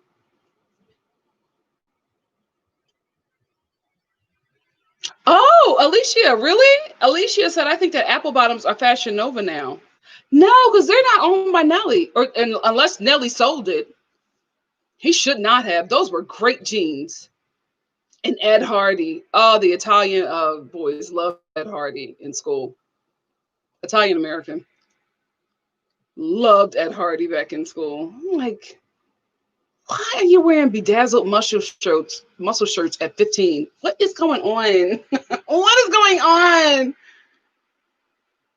Yes, Dorney Park and Six Flags. Come on, East Coast. That's all we had. Oh gosh. Yes, the Tiffany's not me 2008. The Tiffany's bracelet with the heart. We have all lived the same lives. You knew. Like, listen, if you had that, you either your parents were either doing well or they were selling drugs. Listen. Listen. Elle said, yes, Coach is everything. I remember when I got the multicolored Coach logo sandals, purse and scarf, and baby, you couldn't tell me I was in Paris Hilton. What is that? Like, guys, why do we all have the same experience? Oh my goodness, what happened to them brands? They had a lock on the culture.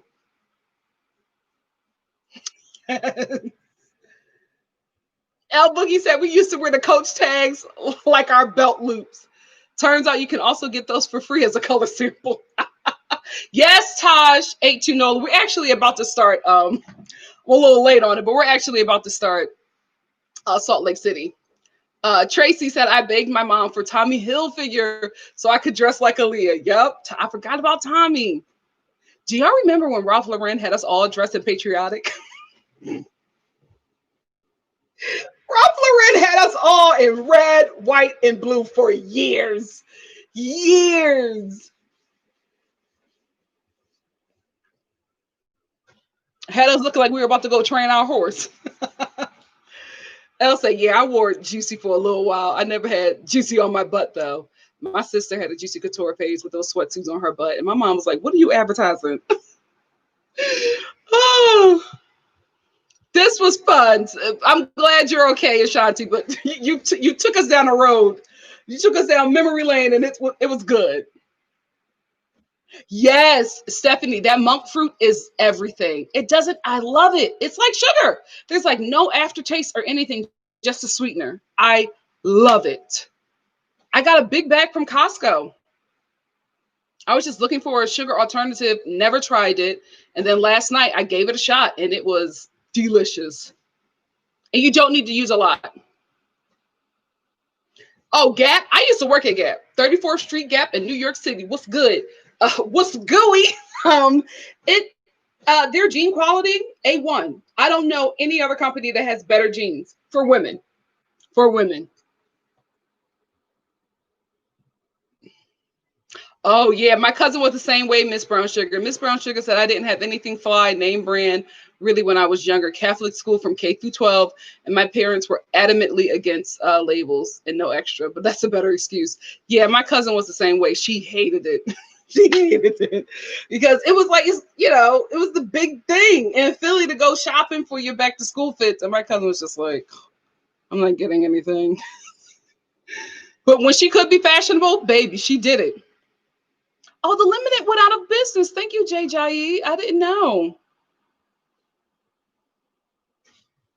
Oh, Spot, Alicia. I miss him too. Justice is closed. It's Keela. Let me tell you something. As when back in the day when I could fit Justice, I was still shopping there. All those bedazzled t-shirts, baby. I couldn't stay out of Justice. And then, the boobs just kept on getting bigger. And the legs just kept getting taller. And I was like, well, let me get out of Justice. Basically, Brittany said, hey, I'm here. Oh my God, I just saw your post about your live from RuPaul's Drag Race. And I'm proud to say, Simone is one of my close friends. We graduated from high school together. I'm here for this season. Yay, guys, join me on Tuesday afternoon, I believe. I'm going to talk about the new Drag Race contestants. Panettone, Baba, I don't know what it is. Oh, Navy is still that girl. We still get, like, when we do our family pictures, our holiday pictures, we still get our pajamas from Old Navy. They got some good pajamas and jackets. Child, if I was a middle class mama, I would have my kids in Old Navy on a regular. Get them $6 sandals. Child, Old Navy is that girl. Yeah, Old Navy and the Gap fell off. And they had a good thing with Banana Republic. I don't know what's going on. Yes, it's Kima. I love the Gap holiday commercials. Sesame Place, yes, Jajae. Six Flags, 20 Park. Yes, and it was another one that had a safari in it that I could never go to because it was too far in Maryland for us to go. What was that safari place called? It's in Maryland, guys. They had a whole safari there. It's probably still going. Oh, it's Kima. Yeah, I had a Lacoste phase too. Terrible. I had one in every color. I spent so much money on them ugly shirts. Oh, child, I don't even want to talk about it because I had a friend who worked there, so that was my hookup. But those shirts were still expensive. Oh, L, I didn't have the I didn't have the bottle cap belts, but I know a lot of people who did. I would get the bedazzled belts.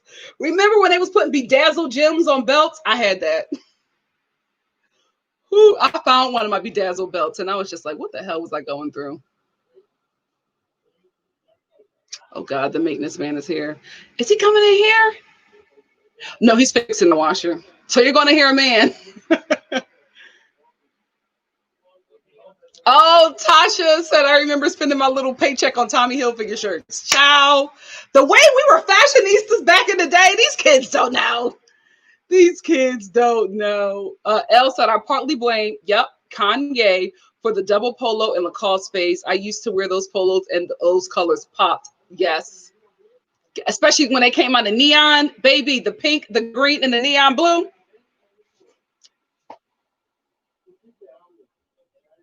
Oh, he is loud. Oh, Abercrombie and Fitch, yeah. They loved Abercrombie and Fitch. Oh, Dooney and Burke, work. I love you. They just reached the schedule. Oh, guys. All right. Now we can go into Salt Lake City because the Versus isn't happening tonight or any time soon. It's happening on January 9th. Am I still going to be able to fit my stuff? I'm on this freaking monk fruit diet. I want to get a whole new fit. Oh, Lord. Well, we had fun. We had fun. Let me check Ashanti again to see what she's doing. Oh, she was like, I think we should just do it tonight. Obviously I couldn't get on a plane. I couldn't affect anybody or, put anyone else at risk or anything like that. But she even got on her black eyeliner, guys. She was ready.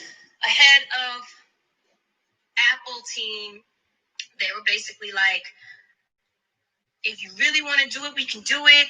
But the latency and the delay between you talking is not going to be, for 2 hours, it wouldn't be, a good situation. After a while, people would, not like it or wouldn't be able to bear it. And I'm just like, well, if I don't talk and we're just playing records, and maybe it's just a little commentary here and there, why can't we still try? You know what I'm saying? Y'all don't have the internet. Like y'all don't have the Wi-Fi for this. And Keish actually felt like it would be better to postpone. You know, we spoke last night, and she was just like, "Nah, I want to be able to hug you, and I want to be able to be on stage." Yes. You know, Keisha Cole. I felt the same way. You know, I feel like obviously the best thing would be for us to be in person, but I'm a person that likes to resolve issues. You know, I done performed whole concerts having the flu. I want to let her know that we love her and we're praying for her. Foot surgery. People saw me on stage with a cane and a foot brace. You know, so I'm never the one to turn away or back down from anything. You know what I mean? So I'm still super ready. It's a little cough here or there, or here and there, but nothing too crazy. I got water, I got tea, I got ginger. But yeah, I at this point, I don't think at this point she coughing. She wanted to still do the verses. What to say? Who is that? Oh, I'm getting crazy texts from everywhere. At this point, I don't know what it is to do or to say. You know, and to just be very, very, very clear. Yes, I've been traveling. Yes. Oh, Nikki. Had an amazing time, and no, I did not get COVID from traveling. I did not get COVID from being in Africa or anything like that. Everyone that I went on a trip with has tested positive. They have been going from country to country. They went to Uganda, Tanzania, so they have to continuously get tested. So no one tested positive. So I did not get it from traveling. I actually got it from a family member when I came home. So I came home. Shannon Bador. And I hugged the family member that ended up being positive. I didn't know he was positive. He didn't know he was positive. So when he went to get tested, I was like, oh. And I got tested last night. And that's what it was. Hope y'all can see our message. Just to be very clear, it had nothing to do with that. I've been tested at least 7 times by the same. Child, let me get into Salt Lake. It's always your family, ain't it? It's always a family member that gotta jack it up. It's always your family. Listen, Ashanti, on January 9th, I don't want to see a cousin, an auntie, a newborn cousin, a mother, a daddy, a sister. Leave that family alone. You need to be quarantined from Christmas until January 9th. We are getting our verses. We are getting our verses. Only during my lives. Only during my lives does stuff like this happen. But real talk, get well soon, Ashanti. This is so unfortunate. We were all looking for this. But you know what? No, you know what? What's unfortunate is you getting COVID, Nikki. Yeah, get well soon, sis. Get well soon. Oh gosh. I know Tony said, let's do our review. I'm over them. Well, they have to get tested a lot. My sister is currently still working. She has to get tested every day. Every day. Every day. I know, Miss Brown Sugar, she's coughing. And I'm like, what kind of verses you thought she was going to give us? And you're going to ruin it. You're going to ruin it. So listen, it is what it is. It is what it is. Anyway, if you are just here, my God, today, how long is this live going to be? If you were just here for the Real Housewives of Salt Lake, the review starts now.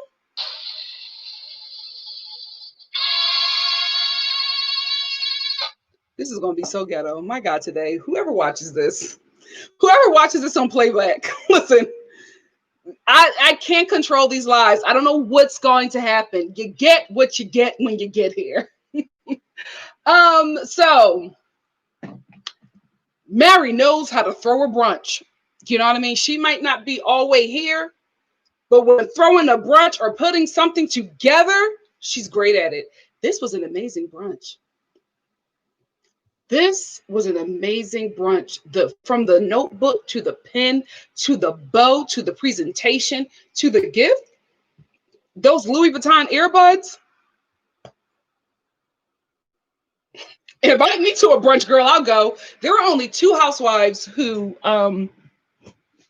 I ever want to be invited to their brunches. Or no, there's only one housewife whose brunches I want to be invited to.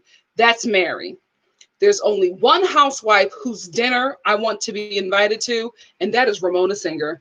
Her dinners are always just off the freaking wall. They may start normal, something crazy gonna happen during that dinner, and I want to be there. I want to be there. Ramona Singer and Mary, because this brunch was amazing. I was like, how can somebody, you know what? God don't give you everything. She really has the gift of brunching. Everything else has left her, but brunching is her thing. This was so nice when that chef brought out those truffles. I said, these hoes, they don't know what this is. They're not appreciating this. They did not appreciate that enough for me. Y'all so busy dragging a red carpet and the Queen's guards. I don't know what they're called. Y'all so busy dragging that. Y'all not looking at the fact that y'all having this like Michelin 5-star, 10-star meal when he brought out the truffles and started grating. Delicious. Delicious. And then she knows how to throw a brunch. She really, really does. Jenn, is that really why you're mad at her? Because she can put an event together better than you? Because this was nice. This was really, really nice. I said, well, Mary, you're not all that crazy. The only issue that I have with this brunch, who paying for it? Is this the tithes and offering money? Because where are you getting your money from, Mary? That's what I want to know. Where are you getting your money from to buy high fashion clothing right off the runway? Because she a moda operandi girl. That's what she gives me. How are you affording this stuff when your only job is as a pastor? So you're coming on this show about wealth where you got to flaunt your wealth. And this is the wealth of the people. This is the money of them poor saints in Utah. That's my only issue. That's my only issue. I don't know where that money coming from. Meredith 2.0. Love her style. How long has she lived in Utah? Because she still gives me New York fashion. She looks great. And what is her name? Lisa? Meredith 2.0. She looks great in every scene. Like the last time we saw her, episode before last, she had on that pink fur cow neck, whatever, like shawl or throw. Amazing. Then we have her in this jean boiler suit with another fur, with these bag glasses and these green boots. Then she shows up to this dinner in this bad red suit, perfectly tailored with these huge bedazzled classy earrings. She just has great style. She really, really does have great style. This is how, for me, I'm becoming a fan of Salt Lake because the drama that they're having is so like remedial, right? The fashions that a few, not all, are serving, because Meredith and Meredith 2.0 can dress, right? But Meredith 2.0 can dress. Okay, so we're getting fashion, we're getting high fashion, we're getting, put together, fly and sharp. We're getting the money. This brunch right here, like this is what the Housewives is supposed to be. I don't, if you having an orgy, have fun, keep it off the show. I don't care about that. Because what these ladies that come on the show don't realize, you are supposed to be a clown version, let's be real, of Dynasty. This is what this is. That's why we all flock to this show, because a lot of us, if you're older, if you're boomer age, you were somebody who was invested in Dynasty, right? If you're a millennial, you were invested in Dynasty because your mama was invested in Dynasty. So this was like everybody, when we watch these shows, that's why they have so many viewers of different ages, right? That's why a lot of the viewers for the Housewife shows are like mainly from 25 and up, 25 to like 50s, basically for the Real Housewives, because that's two generations who came up on Dynasty. So we don't have Dynasty anymore, but we have the Real Housewives. So this is what this show is supposed to be. If you don't have the money, if you don't have the fashions, if you don't have the remedial drama with a little wine toss, then don't get on this show, because this is what this show is supposed to be. That's why I'm liking Salt Lake, because I feel like they're going old school to, like, they're going back to the roots of the Real Housewives. That's what's so, I think that's what intrigues all of us about Salt Lake, is that Mary's prayer. I forgot to talk about that because I didn't do a live for the last episode. But Mary's prayer from the last episode, her and that interaction with her and Jenn was like, "Amen," and Mary was like, "Jesus, Lord, we still thank you." I was like, "Are you fighting her over prayer?" Mary is so, she's so out of this world. Like, she is just on another planet. So it's like, you cannot be mad at her. You cannot be mad at her. She smelled like hospital. That's why I was upset, because she smelled like hospital. And I can't take the hospital smell, because when I was in a hospital, I almost lost my life because I was removing my odor glands. How can you be mad at her? She's not on this planet. Like, I just, oh Lord. And also, guys, she's a lot, right? Mary is a lot, insensitive many times, not making any excuses for her. In this situation, she is owed an apology from Jenn. Jenn, first of all, Jenn was dead wrong at Whitney's party. Just wrong. You too old to be reacting like this with girlfriends. We all have been where Jenn has been with her girlfriends when we were a good, like, from about 12 to 16. Every other woman grew out of that but Jenn. You can't go to her church when you're my friend and I don't like her. Y'all still doing that in your 50s? This is still what's happening? Oh, don't sign me up for this foolishness. Like, how are you mad at her over that? Like, she just, and at first I felt like Jenn was doing something to, like, get camera time or to, create a storyline or make something happen. When she started, like, crying and just falling out and calling her husband, getting reassurance about her foolishness, I was like, oh, this is who you are. You got to fix that, mama. This ain't a good look. And you are somebody who could be a likable character, but these lash outs are going to turn a lot of people off. This is your first season. So, I would say watch this, take notes, do better next season, because we're only in the first few episodes and you have now lashed out at several of your friends over stuff that make absolutely no sense. It doesn't. Like, we were trying to ride with you with the hospital thing, right? Now you're mad at Meredith because she went to church. She went to Mary's church. And then you come to this event that Mary put together and invite. Like, I couldn't believe that Mary was the bigger person. I really couldn't. She was just like, I'd rather invite her than create more conflict and chaos. And I want to let her know that I'm just not there with you, right? She, like, her reasoning, I was just like, she's very, if you know who Dr. Umar is, then you'll catch this. She's very Dr. Umar, where it's like, you listen to her, and although she's nuts, some stuff makes sense. But then she'll say something and be like, oh my, yeah, that makes sense. You know what? I get that. And then she say something so out of this world where you're just like, oh yeah, you're nuts. You know what I mean? That's what I get from Mary, because some stuff makes sense. And then in the same sentence, she'll say something and it'll be like, okay, I no longer agree with you.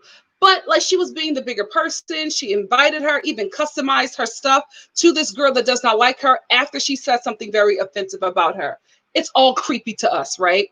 That Mary married her grandmother's husband. Not her ex. She died. That's how he became her ex, right? It's very weird to us, right? Mary has been dealing with that in Utah since this happened. It's still dealing with it. And now it's on a show where she has to talk about it, right? You know, Jenn, that is something that hurts that lady. Nothing that you two have went through warranted you going so deep. You cut her so deep, and you did the same thing to Meredith, and neither disagreement had any weight or just warranted your attacks. So Meredith went to Mary's church. She don't even know you're mad at her. She think that you two are still like good buddies. Because she went to Mary's church, you then start telling people that she's separated. Something that she told you, even if it was on camera. She ain't tell nobody else. She ain't even tell her twin that she was separated. She told you. So your reasoning is, oh, she wants to do that to me? Go to Mary's church? I'm going to tell her business that she's separated. It doesn't make sense. It doesn't hold up. It doesn't hold up. Oh, so since she said that my aunt's, that I smelled like hospital because I went to go visit my aunt when she was getting her legs amputated after she apologized. I will say it took Mary a while to get there, but then when she said, come, I don't want to be mad at you. Get over here, and hugged it out. Y'all was cool. Now all of a sudden you're still mad, and because you're so mad, you're going to throw out there to everybody else, you're going to side with the grandpa effort over me. Your lash outs don't make sense. They don't make sense. And you're going to make it real bad for yourself with the viewers, but also with the rest of this cast. Because even people who like you are just like, this is exhausting being around you, because you never know when you're going to snap out over something that makes no sense, right? So even after you cut Mary that deep, she invites you to this dinner, the brunch, still, gives you the gifts, and she didn't have to do none of that. She still invited you, was very kind to you, hugged you and everything. Didn't have to do none of that. You apologized to somebody else right in front of her. I was with Mary right there. I was just like, I would feel some sort of way too. You threw me under the bus. You threw me in a situation I wasn't even in because you were married, because you were mad at your friend, insulted me to the highest degree. Come here to this brunch and give an apology to somebody else, not me as well. I would have felt the way too. I really, really, really did. Jenn is the only one who should have been apologizing that day. She was wrong. Even if it's Mary, she was absolutely wrong. And then to just do it in front of Mary, and then, start wiping your tears because you were wrapping up because you were done. She interjected because she felt so way, guys. And she had every right to. She really, really had every right to. Because Jenn's anger was misguided, and she attacked Mary for no reason. Because they were good at this point. Remember? They were good at this point. So it was wrong. It was wrong, and it was mean.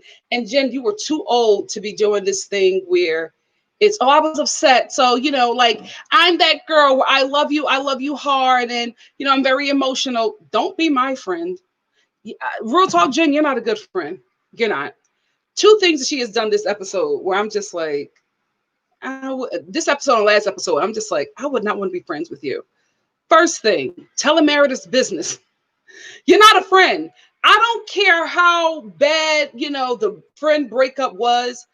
You are not a friend. If as soon as you and your good girlfriend are not cool, especially when it's one-sided, you start telling all of her deepest and darkest secrets, ugly stuff that will embarrass her and hurt her to other people because you want to cause pain to her. You were never a friend. If that's the first thing you go to, you were never a friend. And then the second thing that she did, I'm just like, yeah, I don't want to be friends with you. Instead of acknowledging her terrible behavior, she does a Braunwyn, throws an excuse in there and goes, well, I love you guys. I love you hard. And I'm that girlfriend where I'm really emotional about the people I love. I don't want to hear that. Because if you're telling me that being friends with you, I have to expect this kind of treatment, I don't want it. Shira is the only one that accepts that. She's just like, yeah, I've known Jenn for a really long time. And so I know this is how she acts. Why are you accepting that? Why are you friends with somebody like that at your big age? Y'all don't go to the same high school. You don't gotta like make it work with her. Y'all not dorm roommates. Like it doesn't have to, you don't have to make this relationship work. Why are you dealing with somebody like that at your big age? It just does not make sense. I've known her for like 14 years and this is who she is. And you're okay with that? You're even defending her behavior and saying, well, she's just very emotional and passionate. No, she is unhinged. And that behavior needs to be checked. Nobody checks that behavior and says, oh, that's just who Jenn is. No, that's not good. She's a terrible friend. Terrible friend. As soon as you get mad at her, you tell people that she's separated from her hut. What? And you're mad at her over absolutely nothing. So it don't take much for you to betray your best girlfriend. Don't want it. Don't want it. And then, oh, I love her. I'm very passionate. You're emotionally abusive. And that's the excuse you make. Because I love you so much. You sound like an abuser. Child, there's a Braunwyn in every group, ain't it? Mackie, thank you for the super chat. Mackie said, Jenn is used to being the center of attention. Hence all those assistants, interns, indentured servants. She's extremely impulsive and lacks self-awareness. Absolutely agree. Thank you, Mackie. It was just, I was like, I don't want a friend like you. I would be turned off from being her friend. So then Mary jumps in, and I will say Mary was very calm. Mary was very calm because she felt some sort of way that Meredith got an apology and she didn't. And she was right, guys. This is her brunch. She invited you here. They were not even bringing that up. All she said was, let's tell each other something about us that we don't know, as to bond. Jenn wants to start talking about issues and apologizing for stuff. Well, if you're doing that, do that to everybody. Don't just do it to the one that whose friendship you don't want to lose. Do that to everybody. So it wasn't that kind of event. So I didn't have a problem with Mary jumping in. Since Jenn wanted to change the rules, let me go ahead on and change the rules and hop on in this conversation because you owe me an apology. So Jenn, because Mary is not accepting her emotional and crazy behavior because I just love so much, Jenn is getting, Mary is sitting here the whole time. Well, no, but I would like to say something. Can I? And she, don't put your eyes at me, Mary. Jumping up. If you do that again, Mary, what? I don't have a friend like that. I'm sorry. If this is the kind of behavior I can expect from you anywhere, like you don't even take into consideration that one, you're on TV, two, you're in a really nice place. Third, you said some awful things and you should be in a position of remorse. You don't care. Because like Mackie says, you want to be the center of attention. So it's if you do this to me again, if you open your eyes at me again, Mary was like, what? What are you going to do?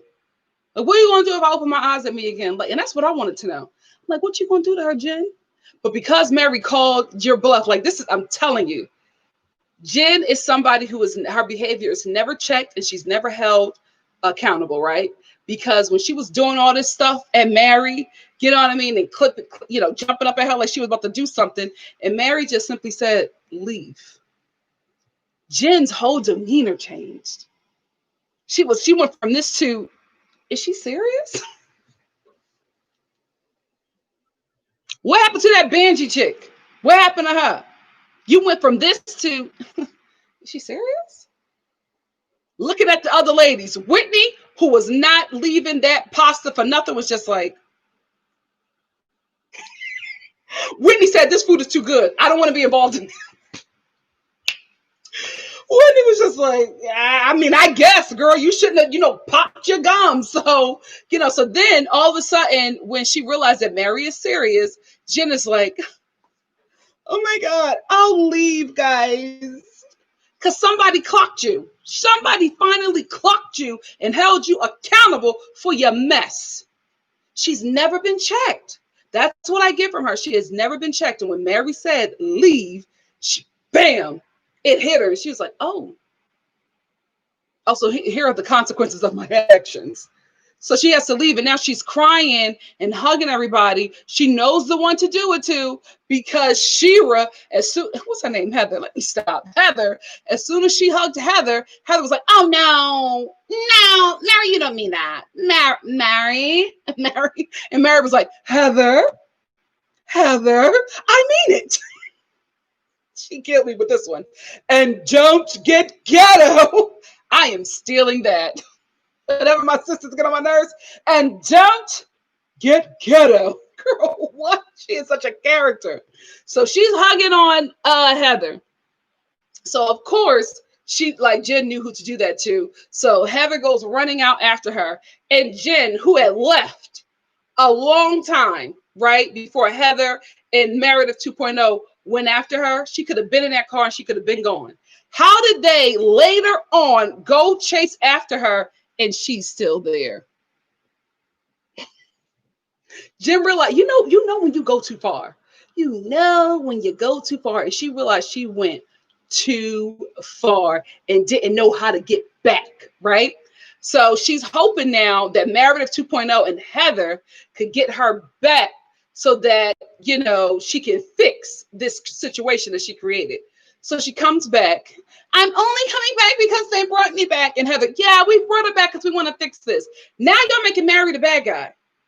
Now, that's the only thing, because I'll get to Mary. That's the only thing that really bothered me about the other ladies in this situation, because Mary created an event that was not about what Jenn was bringing. Jenn brought in the wrong energy and created some mess. Mary didn't want that at her event, and she asked her to leave. She only asked that woman to leave after she jumped up and was leaning over the table and threatening her, guys, and saying, "If you don't bat your eyes at me, and if you do it again," what? I'm sorry. No, you leave. I'm not fighting you. I'm not cussing you out. Leave. She was wrong. So I didn't like how the other ladies were just, well, specifically Heather and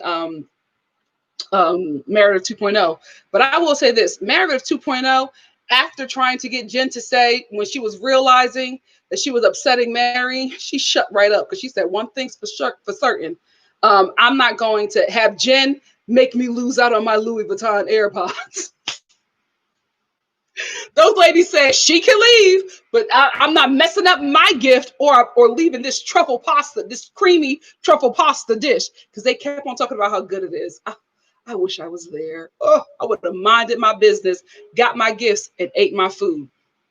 So she comes back in, and now Jenn is crying. Now Jenn is the victim, and everybody is like, "Mary, you need to listen." And Mary was like, "No, I don't. No, I don't. No, she should apologize to me. What she did wasn't right." So now Jenn realizes, right, that this conversation with her and Mary is not going to go the way she wants it to go, because she's wrong, right?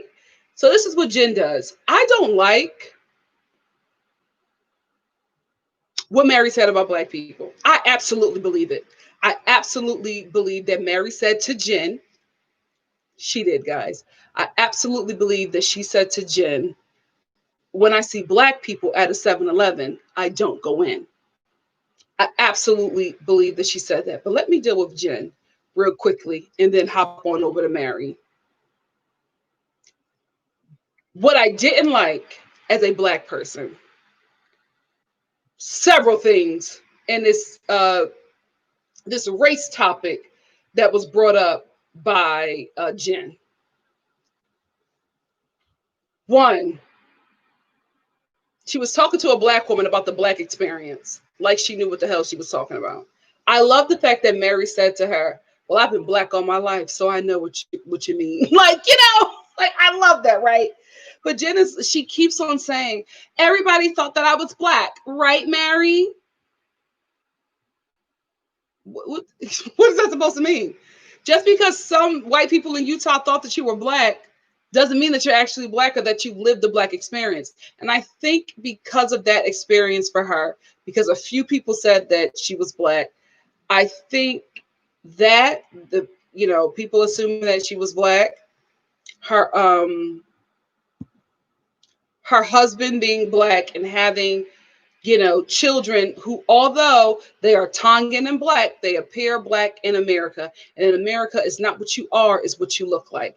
Because of that experience, she believes that she can speak freely and has about the black community and the black experience. And that bothers me, because no matter who you lay down with, no matter how black your sons look, no matter how many times you were confused to be black, you have no idea what it's like to be black in America. And the fact that you so easily said that lets me know that you don't know what it is, because it ain't a walk in a freaking park. It's not, I got a black man and I got these nails and I do these mannerisms. And this is why I act this way, because since everybody thought that I was black, I'm going to act like a black woman. You're acting like a character. That's how I know you don't know what you're talking about. You have no idea. You lived as a non-black person of color in Utah. That's what you did.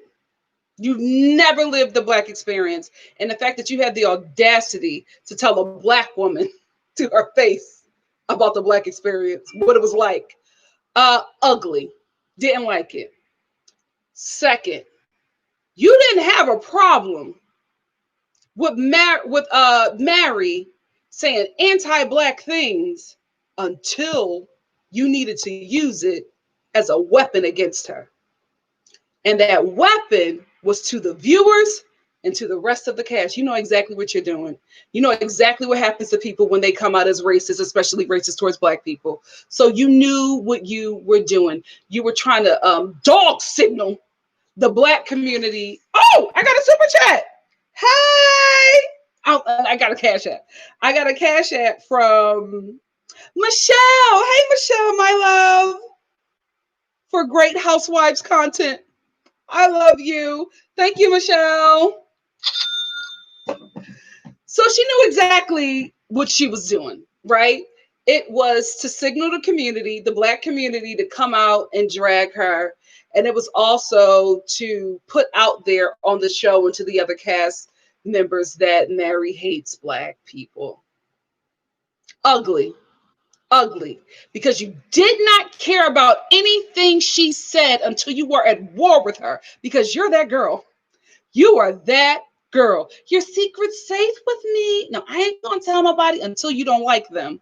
And you're telling everybody. You are that girl. You didn't care about your black sons walking into convenience stores and experiencing racism by people like Mary until you were mad at her and you needed to throw something out in an argument to come after her. Ugly. It's ugly, and it's so transparent on what you are doing. And then you also did it to gain sympathy.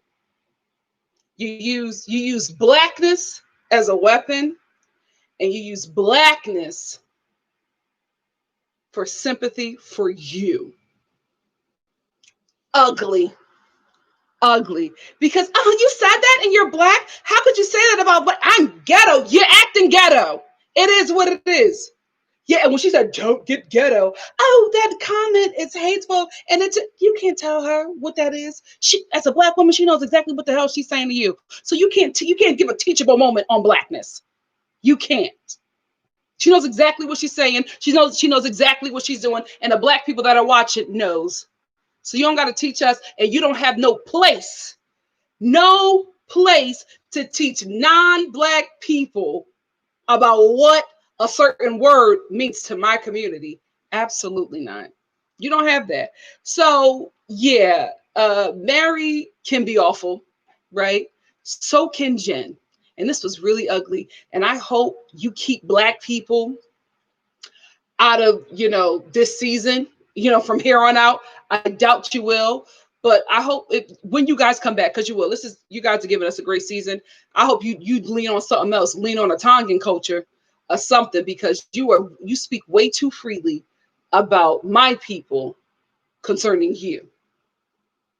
And I got a problem with that, because your man allows you to do that. So let's get on him. He gave her great wisdom.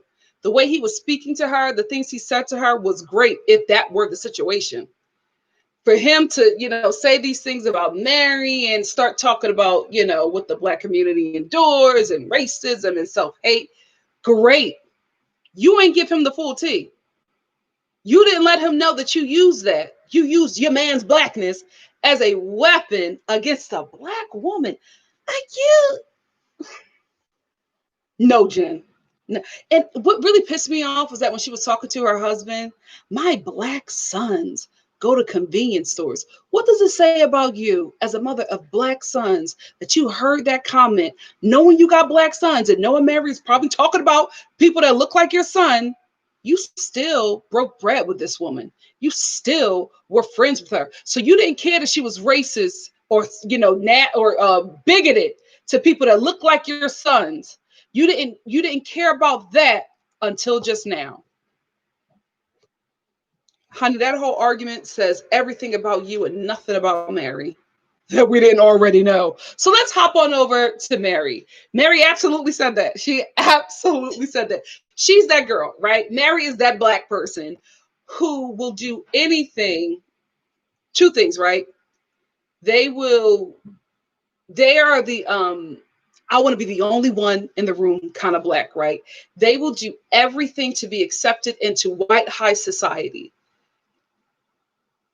If that has anything to do with, that will come with changing your hair texture, wearing, changing your hair texture, bleaching your skin, changing your, the structure of your nose to make it appear more European. They want to be the safe Black and white high society because they want to gain access to that lifestyle, that privilege. So if I lighten my skin to make you less fearful of me, if I change my structure, my nose structure, so that you may see something relatable in me and think that I may have a little bit of your culture in me and not be afraid of me or intimidated by me. If I change the way that I speak, you'll be more accepting of me and won't think that I'm ignorant. If I throw out the kind of money that I have, you'll want to be involved with a Black person like me, and you'll invite me into these spaces that I would not be able to get into had I kept my hair texture,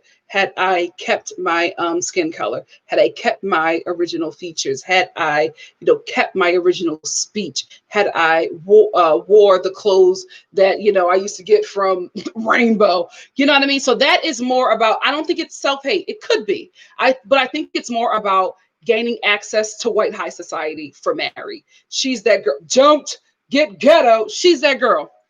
She's that girl. She absolutely said it. She absolutely does not go in. She tried to make it when I think of convenience stores like 7-Eleven, I just think of violence. Why do you think of violence? Because you think of Black men. And you're associating Black men to violence. So that is a conversation that you're going to have in white high society. Even though it's racist, you're just like, oh, I agree. Because I, too, fear being around dark-skinned Black men. You're that girl. You are that girl. You're a Daniel Cameron. You are that kind of Black person. But what's more evil about that kind of Black person is that they then will also use the Black experience to gain access and sympathy from white high society that's not like that, right? So you got the white high society, this isn't true, right? Fully true. But I'm just, to make it easier and a quicker conversation, I'll just say, because liberals can be racist, conservatives can be, not racist. It is what it is. I'm just using this as an example. It's a quick example to explain. So conservative, right-wing white society would love those I'm afraid when I see Black men conversations, because that's something they can relate to you about, and you feel safe talking about that because you're the safe Black.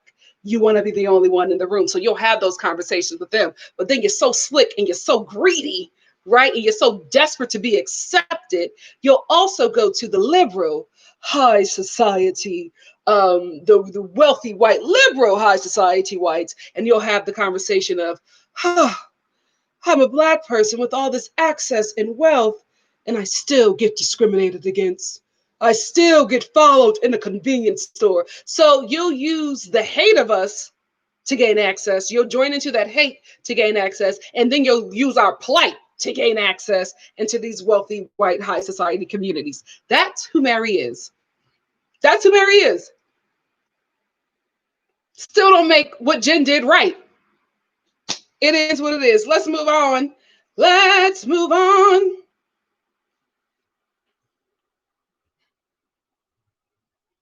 Walter. Was it Walter or Walter? I don't know why Mary brought him into this argument, but my goodness.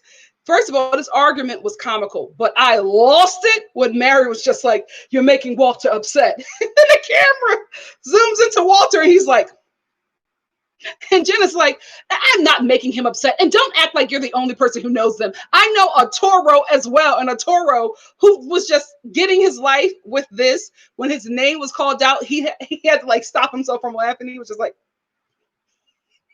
and you could see his belly shaking. Oh, goodness. Salt Lake is good. Salt Lake is really good. Mary's a good reality TV show character with the get on me like in this fake Broadway voice, and then why are you upsetting Walter? Walter is oh my god, I cannot wait to go to that restaurant and try that truffle pasta. Baby, that looked delicious. I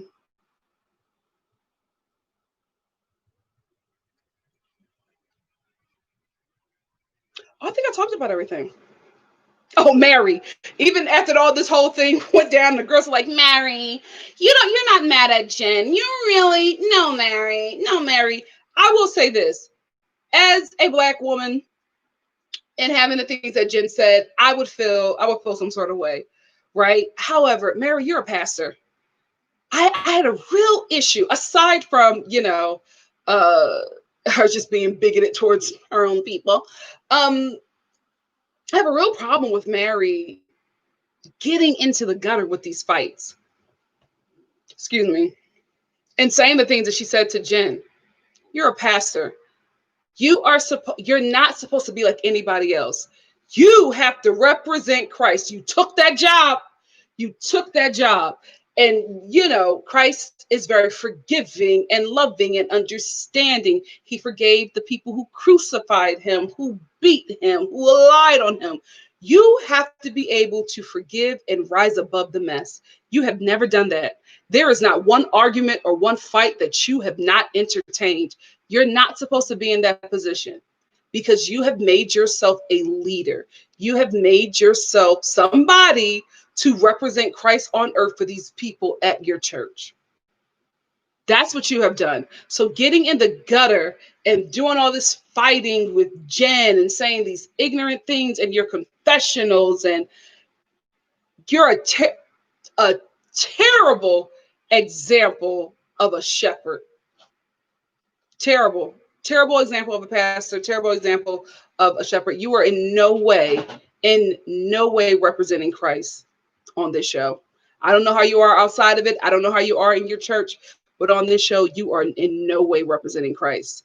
You should rise above all of that mess. That's the job you took on. You said that you were called. Well, you picked up, you answered, and you said you'll be there. So you have to do better. You really, really have to do better, because right now you're a horrible example. And I don't see anybody watching you on this show wanting to know about the Lord and wanting to go to church. If anything, they would be like, you know what? My apprehensions have been confirmed. So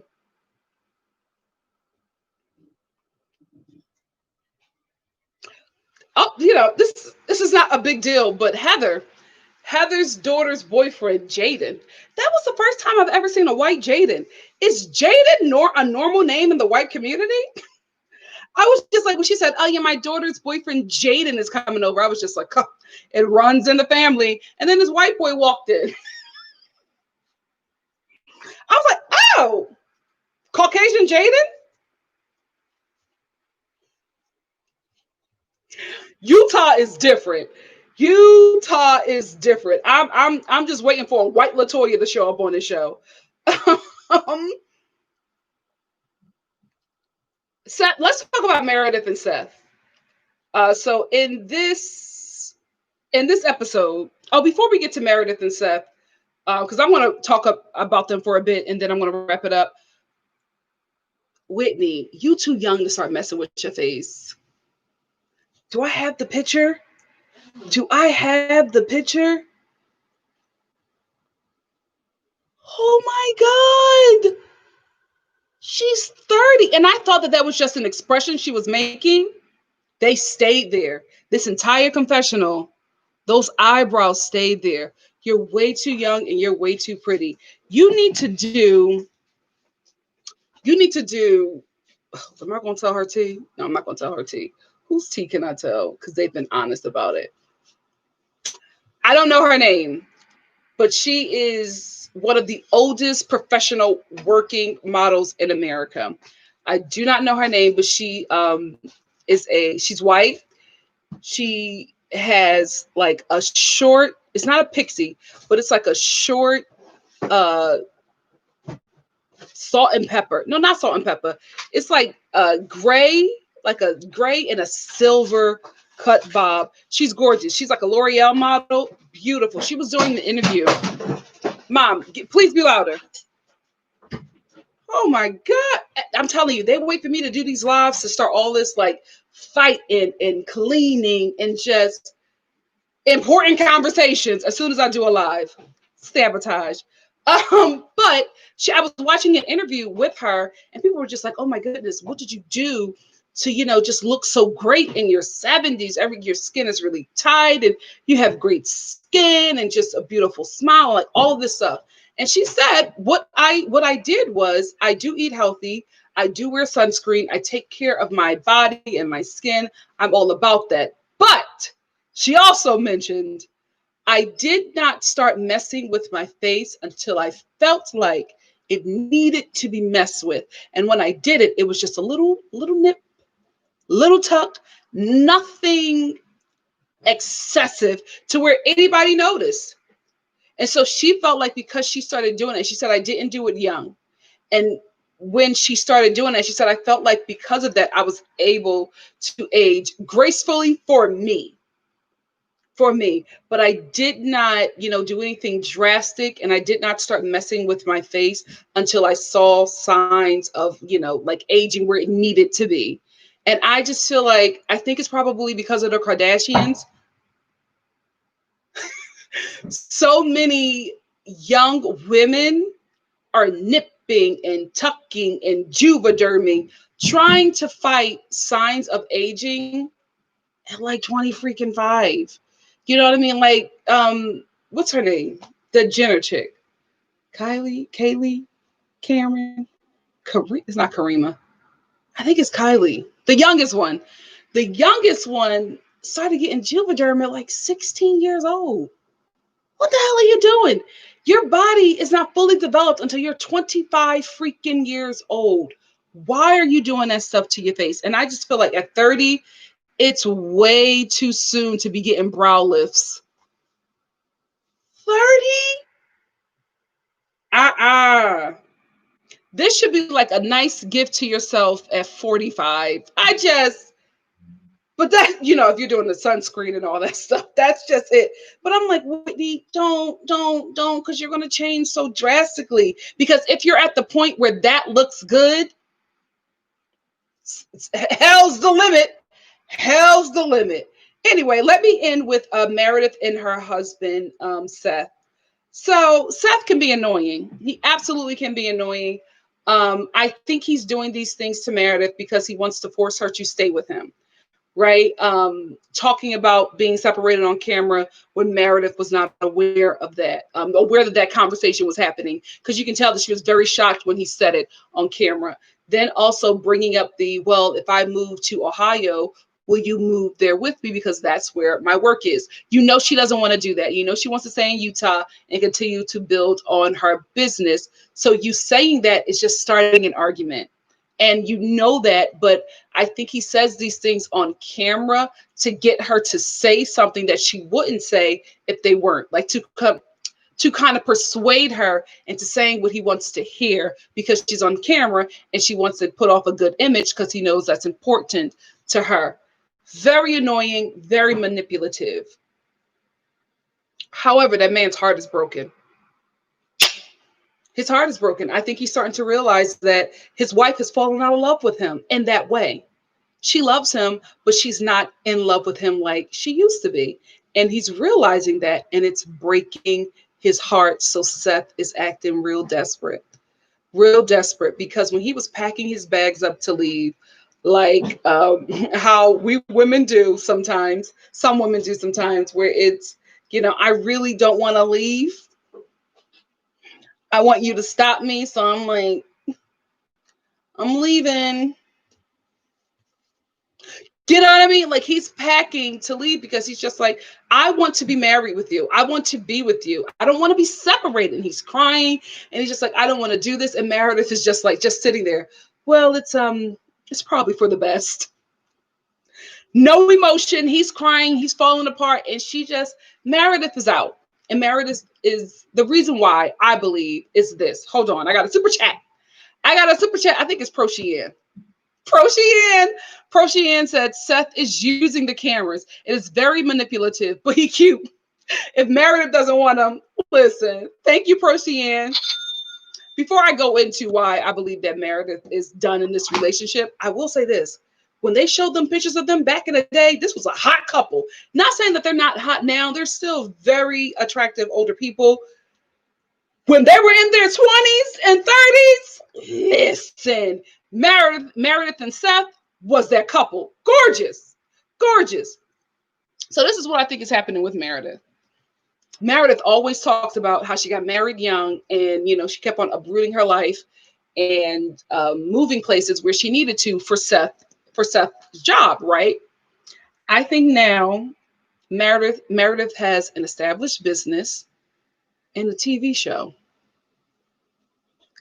Meredith is finally living the life that she has always wanted, the life that she gave up. You know what I mean? Like, she became a mom at 25. She was a wife at 24, mom at 25, and that's all she's ever done.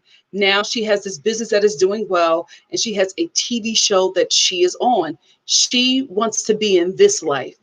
This is the life she wants. Her kids, her youngest is that snooty one. That's her youngest. She's done.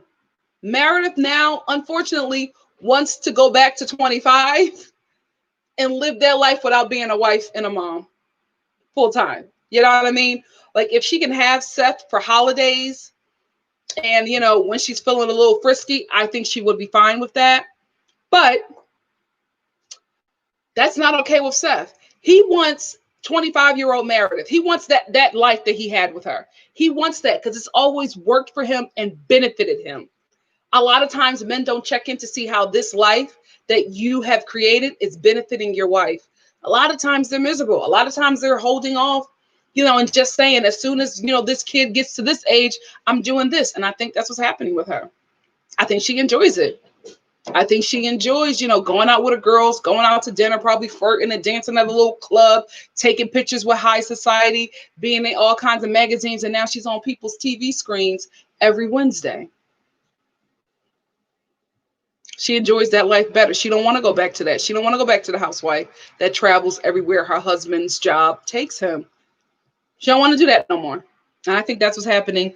And the problem is, it doesn't, where Meredith wants to be, doesn't work for Seth. But Meredith doesn't feel bad for Seth because she did the same for him. So she wants him to compromise like she's compromised for 20 or something years. That's what's happening here. But because of Seth's money that has provided this lifestyle for the family and gave her the backing for her business, he can't. So unfortunately, I don't know how this couple is going to work, because neither one of them are happy where they're at, and neither one is ready to compromise. So, or, compromise more. So it's unfortunate, because you can tell that this, that they were in love. It's unfortunate to see their relationship breaking down on season 1. Meredith wants to do Meredith. She wants to dip in and do it, and she wants to probably be single, sexy, and free with money. I think that's what's happening. I like them, right? But I don't know the dynamics of their relationship. And I'm just going to say, I want what's best for the both of them. Period. Now, if you were just here for the review of Salt Lake, it ends right here. It's a gunshot. Let's get into the chit chatter.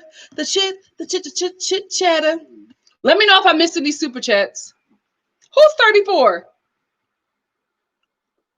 Oh, Whitney is 34? Oh, you know why I'm saying that she's 30? Because she said I might be 30, but I'm acting like the only adult here at this dinner. So that's why I thought she was 30. Okay, 34. Do you start messing with your face at 34? Let me know.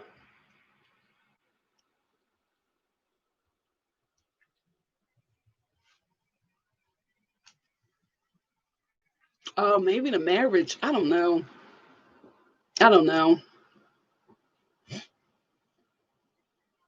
Yeah, Miss Brown Sugar, you're right. Miss Brown Sugar said if he really talk about Seth, if he really wants this marriage to work, we have to have a conversation about him asking her to make that sacrifice again. He's trying to make it a test of her commitment, but what about this? Well, what about his? You're absolutely right. Taylor and Lawless said so many women give up their lives for families, and then men have the nerve to get mad when they want to live their own lives. Absolutely. Tracy said they're going to work out. I don't think her faith will let her just walk away. Huh. I forgot they were Mormon. I thought they were. I thought they were Jewish. Are they Mormon? Jaja said Meredith is trying to be free like Maya. Listen, when Seth was doing all that breaking down, Meredith was just like, this is the best choice for us. Never shed a tear. She was ready for him to go. The only time I've ever seen her cry about her marriage breaking apart was when she was talking to herself, Meredith 2.0, when they were having the conversation about her being separated. And Meredith 2.0 started crying. So Meredith was just like, well, I can't, this is my situation. So I probably got to give this girl some tears as well. That's the only time I've ever seen her emote about the separation. Hey, Soprano 2. Ha! Baba said, have you seen Vera Wang's 70-year-old face? Witchcraft. No, I think that's being Asian. Asian people don't age either. Asian and black people, Asian and black people, I think at around 82, that's when it's like, oh, you're old. Wait a minute. Like, you know what I mean? Like, you don't know. You don't know. It's like something happens at like 82, we start wrinkling and the hair is going gray. Up until that, we're a smooth 44. For the whole ride, we stop at 44 and don't age until 82. Yeah, they're Jewish. I knew that, Bala. Yeah, they're Jewish. So, is the Jewish faith not big on divorce either? I think like Christians, you can still do it. I think it's not, I think that's not the first place they want you to go, but I think you can still do it. Oh, Meredith. Yeah, she's not Mormon. Yeah. Oh, JB says what? Says, I think by the reunion, she will have filed for divorce. Yeah, Meredith 2.0 is born Jewish, was raised Jewish. She converted to Mormonism in her 20s. But the real Meredith is Jewish.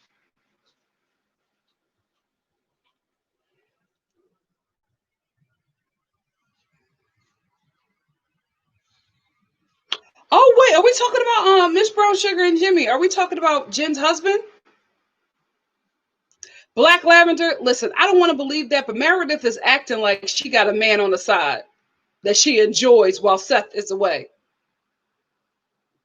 Yeah, Lisa is Ryan. Lisa is the New York City Mormon convert. Yeah, she does have a great diet as well.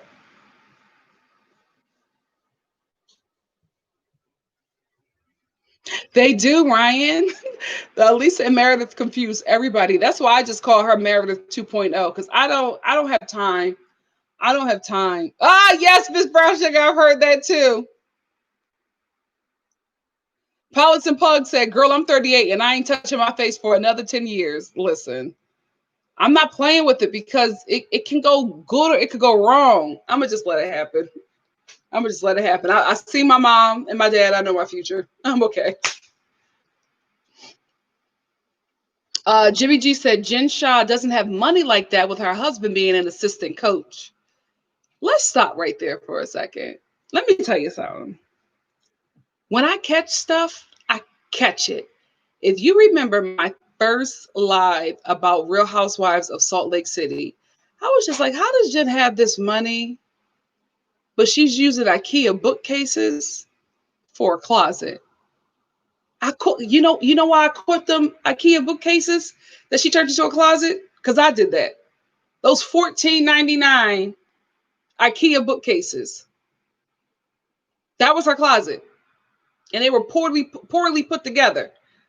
I was just like, something is if you got money, you're not shopping at IKEA unless you're Bill Gates. But if you're a woman that got some coin, you're not shopping at IKEA ever. Something up. I've been told you something was up. Somebody wasn't doing the math right, and the math wasn't mathing with this situation. Jen protests too much. When you protest like that, people start looking to make sure what you're protesting is the real deal. Something is up. And I think I saw on Twitter that somebody looked up her home and it was a rental. Ciao.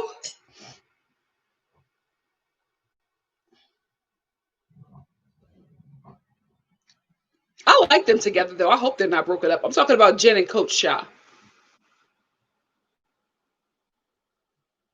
Baba, I think that listen, we don't know the relationship, so I don't know if he's done anything to really piss Meredith off. I think that I think she's fallen out of love with him, and I think she's trying to go through the motions. I really, really do. Jajayi said, when I was 34, I was in grad school, and people constantly confused me as a college freshman. Get it? Yeah, none of that looked like hers. Everything looked like it was, because this is the thing, right? Remember, she was saying, oh, they have to move out my furniture. So what I'm going to, for Meredith's party, she said she's going to remove all the furniture from her home and bring in new furniture. And they made that, Heather was saying, oh my goodness, only somebody wealthy like Jen Shaw would do something like that. But before the furniture was moved out, we didn't see it. We didn't see any furniture. The place looked empty. It looked like there was no furniture anywhere anyway. So I'm like, what are they? Oh, I got a cash app from my girl Stephanie. Thank you, Stephanie. Oh, she said, I hope you enjoyed your B-Day. Stoked to have you back. Thank you, Stephanie. Thank you for the super chat, my love, or the cash app. Thank you. But it always felt like something was off there. Really, really off there. Because I'm just like, so when are they coming to move the non-existent furniture? I felt like that statement was said so that people wouldn't notice or like bring light to the fact that there's no furniture in her home. Somebody gonna do enough snooping and they gonna come up with the truth, Jen. Braunwyn is on it. Put Braunwyn on it. She'll find out the truth. Well, Taylor, yeah, she probably rented it. But you know what? That wouldn't be weird because all the housewives are renters. I think it's a rental, guys. And I'm a renter. So you know what I mean? Like, I'm not pulling a Shannon Bador, but I'm just like, you protesting that you have all this money, but you moving broke. Thank you, out and about and out. Thank you. Jimmy G said, do you think that Mary's on pills or something? She fidgets so much. I've always said I think she's on something. I think she's on, there's something going on. There's some kind of something she's putting in her body to alter her behavior. I don't know what it is, but it's something. Oh, yes, Baba. Baba said, if I'm coined up, I'm having mahogany furniture made by Icelandic virgins. Word.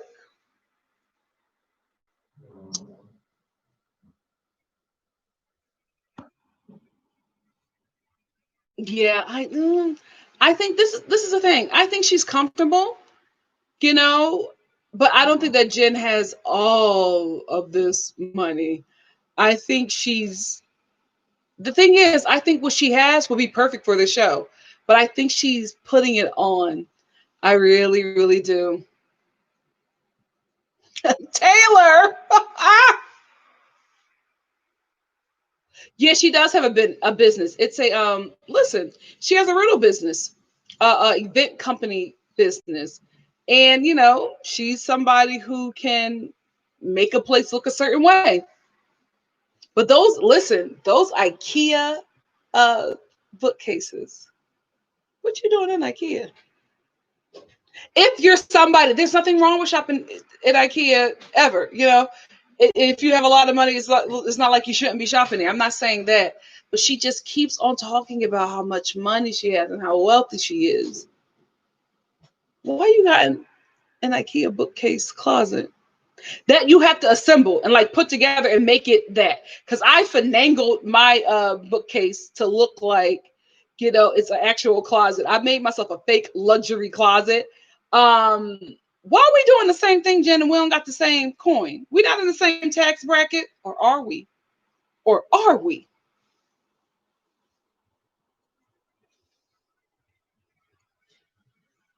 Nashika Jordan said, while we digging into folks' purses, why does Mary have all that money as a pastor? And why is no one in their church asking questions? Because a lot of people in church are brainwashed. A lot of people in churches are brainwashed. And I can speak from experience. They're brainwashed. Those prosperity preachers make them believe that the more that they give to church, they are building a kingdom in heaven that they will inherit. And while they're giving them money to live a life of luxury and going home and sleeping on an air mattress in the projects, they're thinking that giving their last is pleasing God, when it's really only elevating the lifestyle of the leaders who are taking their money. I remember when I had my when I got delivered from prosperity preachers, I remember I was going through hell in college, just financially struggling, and I was given it's gonna make me cry. I was giving a Target gift card by my grandma. That was the last thing she gave to me because she later passed away. And she gave me that so that I could buy whatever I needed to buy. Food, she's just like, Target has everything. Because that was her spot. Target has everything. And she gave me this gift card. And I didn't have any money. I had nothing. And the only thing I had was that gift card. And I gave it in an offering. Because I thought, I'm not doing okay, but I would much rather help the church than help the struggling 19-year-old. And I put it in the offering. And at that time, I didn't know how tithes and offering worked. I thought that it just went to helping, the church, and it gives to the people and keeps the lights on. That's what I'm thinking, right? And when I was leaving out, the pastor was walking over to me with the gift card. And I'm like, oh my gosh. I was feeling bad. I was like, he knows that that's my last, and he's giving it back to me because, he knows that I don't have anything, and I'm embarrassed, right? And he's coming up to me, and I'm like, oh my gosh, I'm telling him to keep it, right? Because I'm thinking that he's going to give it back to me. And he says to me, thank you. I'm going to put this baby to good use. And walked out. Walked right by me. And I was just like, yeah, I'm never doing this again. Never doing. And I haven't. Build whose kingdom? Not God's. I'm not building your kingdom. Get out of here. Listen. This is how I'm building God's kingdom. Okay? God gave me joy. I'm spreading it with others. You think I'm giving a pastor my last ever again? Mm-mm. Mm-mm. If you need me to pay the church light bill, I'll pay it. Send me the light bill. Send me the light bill. I'll go over to DWP and pay it. I'm never putting my money into a church ever again, because you can't, like, for me, I can't trust that it's going to the right thing. So I'm just not doing it.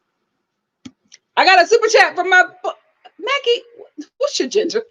You know, everybody's girl here. Hey, girl. To my love, Mackie. Mackie says, Whitney better be careful with that plastic surgery. Mess around and start looking like a Bratz doll. Listen. Thank you so much, Mackie. That's all the surgeons can do today. The surgeons today are so unskilled. They only have one face, and it's a Bratz style face, and they give everybody that Bratz style face, and it's sad. It's so sad.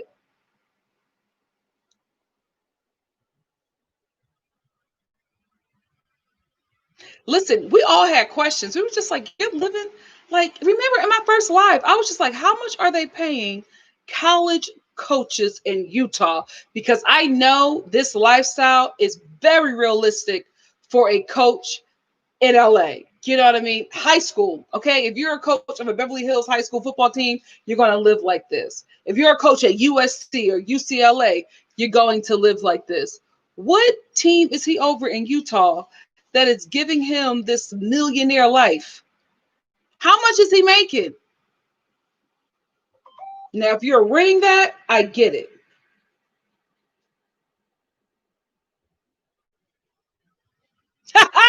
Soprano 2 said that was God, sis. He wiped the scales from your eyes. Absolutely. Absolutely. Yeah, I'm more when I stopped paying tithes to the church that I was going to, tithes and offering to that church that I was going to, I just started pouring money into nonprofits that I was aware of, that I knew the team, I knew, you know, I trusted where that money was going. Simply Simone, I wanted to, but I was such a depressed, college kid. I just cried. I just cried. I just cried. Oh, my heart was broken. My heart was so broken. Miss Brown Sugar said, Nikki, earlier up when oh, really? I gotta go up and read. After I get up for this, I'll read the comments. Miss Brown Sugar said, Nikki, earlier up, we were your amen chorus about Jenn's black exploitation behavior. I think Jenn got cool points for being the ethnic girl in white spaces in her hip hop aesthetic, but can't do it now. I absolutely agree, because a lot of, like, non-black people of color who put on a black aesthetic get farther than actual black people. Like a black girl, mid-20s, acting, giving East Coast ghetto girl, couldn't have Aquafina's career. But Aquafina could put that on and have the career that she has today. So it's like, you love our culture, but you hate the people. You're very right about that. Jenn definitely benefited from the black aesthetic.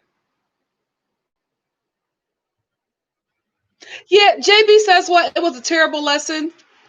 But it was a lesson that I got. So I got that lesson at that moment. I think if it wasn't so heavy, if it wasn't like the last thing that my grandmother ever gave me, I don't know. I don't know if it would have, dug so deep.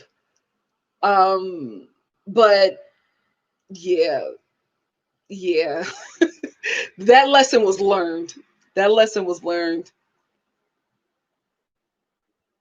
Jimmy said, my cousin dragged me to our church and I was disgusted seeing the pastor demanding mostly poor people, donate their paychecks, and he's driving a BMW.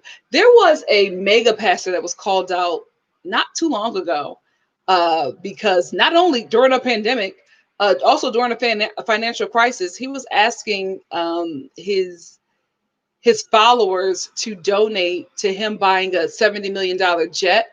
And he was asking that because he said he doesn't want to fly, during COVID, and he has to fly for his ministry. And he also said that he doesn't want the Holy Spirit to be infected by other spirits on a plane. So he needs his own private jet. And they got it for him. The church going to hell first. I'm telling you. I'm telling you, it's going to be more church leaders in hell than criminals. Please believe it.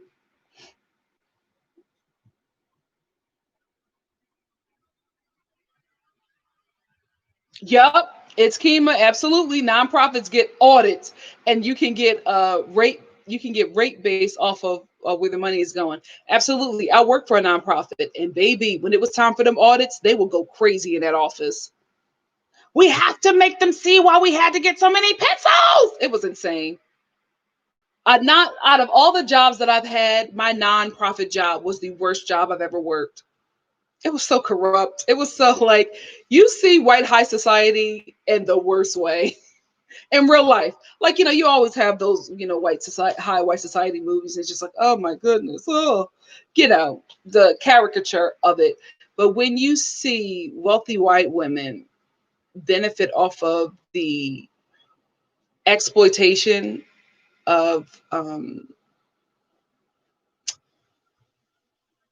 Mexican and black girls who are living in extreme poverty, and you see them taking that money to like travel when these girls are, because I used to work for an organization that helped young girls get out of young black and Mexican girls um, transition into a better life and get them settled in a better life after being sex trafficked. And we would raise all this money, and it was the board was for white women, for wealthy LA white women, and they would take that money and live their best life. And then they would have us send them the girls when they were having like those ritzy fundraising dinners, and they would tell us to send the most troubled ones, the most endangered ones, and send one that has gang tattoos, or send one that that looks like she's on drugs, and just plant them in front of their wealthy people, wealthy friends, or whatever, and basically auction them off. Like, not auction them, but just say like, oh, you're helping her get the help she needs. That money wasn't going to them kids.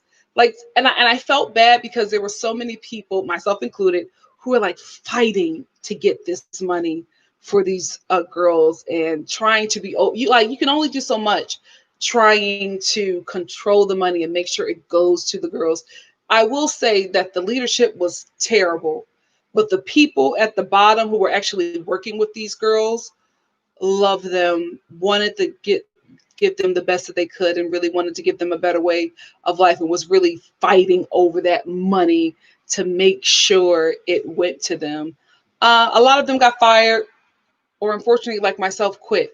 It was guys, mentally, I was getting so sick at that job. Like, I would literally cry. I would get to work early, cry in the parking lot until I was late. That's how bad that job was. But you know, people are evil. There are just evil people out there. They cared nothing about those girls. Nothing. And those girls were the only reason why I stayed as long as I did, because baby, had those girls not had my heart, I would have quit that job a long time ago. But that's just how it is. That's just how it is. Until it's time to audit, they don't want to give them girls money any other time until it's time to audit. Then it's like, oh, send her this, send her that, so the government could see that we're actually helping these girls out. Scammers. It's no longer like it eventually got raided and shut down, so it no longer exists. But nonprofits are just as worse as churches. Like, there are just far too many evil people in this world. Far too many. Taylor Ann said, I had to leave the Baptist church because of those greedy preachers always wanting mine for the never ending building fund. Nothing ever gets built. Tell it. Tell it. Same. JB says what? Same. It's like triggering now when I go to a church. I listen to like a musical or something like that, because that makes me remember the good times. But sitting through a preacher session, I don't know. There's one church that I've been going to online that I'm starting to like. We'll see.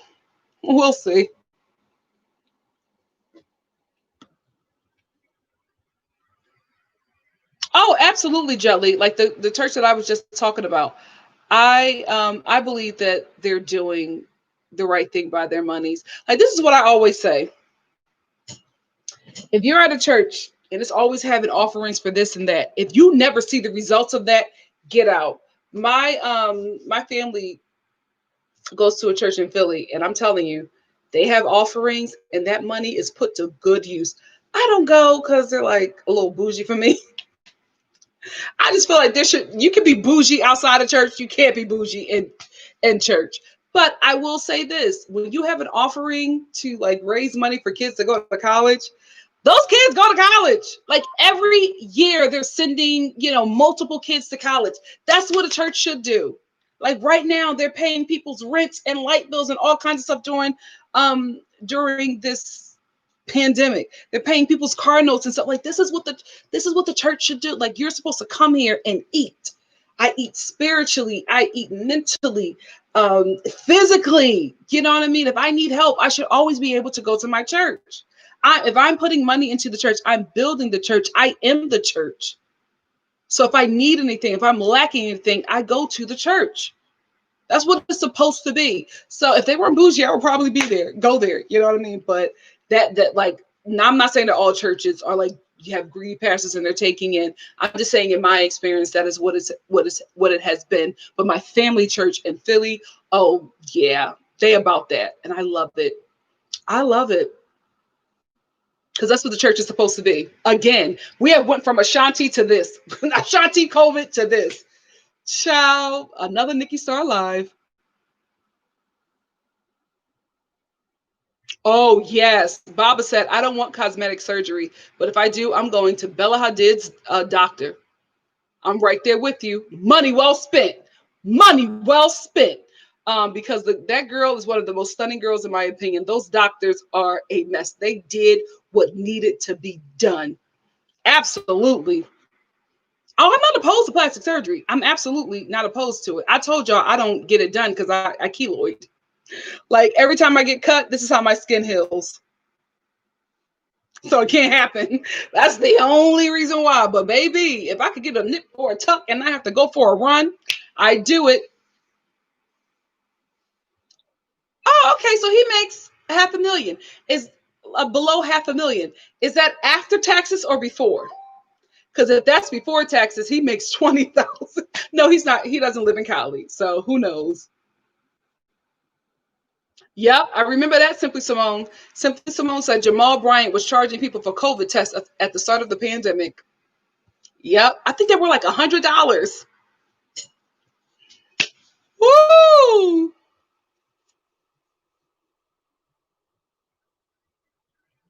Miss Brown Sugar said the last gift I received from my granny was an Old Navy gift card. She passed away just weeks later.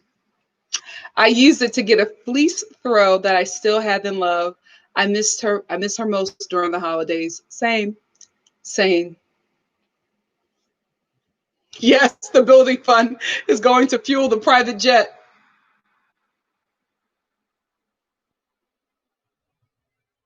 Oh, Alicia, absolutely. I'm the same way too. Listen, as a woman, it's just not safe. It's not safe to exist. Like when I go shopping, daytime. I rarely go shopping in the daytime. And if I drive there, I'm parking in the front. Like literally, it's the handicapped parking spaces and me. Oh, baby. I'm parking where the cameras are. Oh no, you're gonna see me.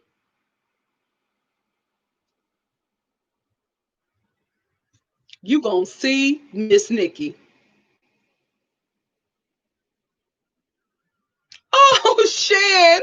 Shan said, best live of all time. I laughed, I cried. Why can't I press like twice? You are so sweet, Shannon Van. Thank you. Out and out. I love your name. Out and about and out. Said, I am a therapist and work for the same exact type of organization. There is no real board, and the head lady is a pastor, and she is living large. Yep. They are pimping those women out. Yep. I know exactly what you're talking about. Simply Simone said, on that note, He did. Simply Simone said, on that note, Chris Jamal Evans discovered that his name is Chris Jamal Evans on Twitter. Let me see. Oh my God. Oh my God. Y'all need to stop with that man. Y'all are a mess. Let me see. Let me look him up. I don't see it. I don't see it. I don't see it on his Twitter. Is it on like TikTok or Instagram or something? Oh my gosh. Y'all gonna call that man up. Y'all gonna keep on calling that man up. He gonna pop up on this live. And I'm gonna be like, oh, I gotta go. I'm like, I gotta go.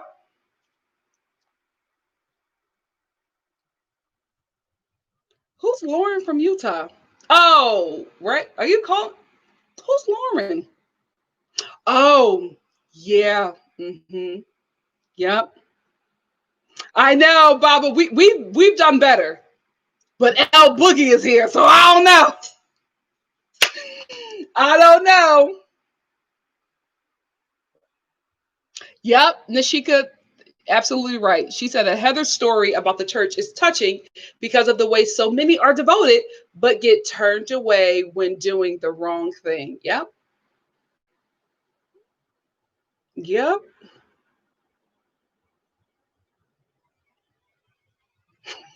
L Boogie, it wasn't you, but you're in here. They felt your presence, okay? Oh, Yorotska 2019 said, just got home. Where are we at in the stream situation? I think I'm about to wrap it up because I have to eat at a certain time. But listen, if you watch this on playback, just know a lot happened. A lot happened in this live. A lot has happened. Just know it's a journey. Tonight's live is a journey. And you know what I realized? I have lives like this whenever I do a Saturday live. I don't know what is up with Saturday, but whenever I have a Saturday live, it's just we on a roller coaster. Oh, he replied to somebody who posted a TikTok about him. Oh my gosh. No, Shannon Van. My Dr. Pepper lip gloss, I'm taking a break from it because it's getting low and I cannot find. See, I like the Dr. Pepper lip gloss. I've been getting, that's been my favorite lip gloss since I was 13, right? The little ones I always lose. I bought a big one from Marshall's and at that time they also had them in Target. They were everywhere. Now when I'm getting low, I go to look for it, I cannot find it. So while until I can find another one, I'm putting that one on pause because I want to savor that. But right now I'm wearing Blistex. Blistex, my family gave me a little replacement until I can get the one I want. They gave me this Blistex peppermint one. And it's good. I just love feeling the mint on my lips. So if I've been putting this on a lot, just know this is a kink for me. It feels good on my lips. A little single. Okay, Cynthia Simone, thank you. Oh my gosh. Guys, would y'all leave that man alone? Leave that man alone. Al Boogie said, y'all gonna give Chris Jamal Evans his flowers when he greases your head at night. Y'all are a mess. Oh, you know what? I was actually about to log off, Aida, but I will talk about that. Let me first address this super chat from Yorotska. Yorotska 2019 said, I cannot wait to rewind it. It's a journey. It's a journey. Just know. Thank you for the super chat. You know what? I will say this about him, L Boogie. Like, I get it. Like, he's cute. I get the hype, right? But there is a gif of him. And he's like blue velvet pants. I was like, why is this hot?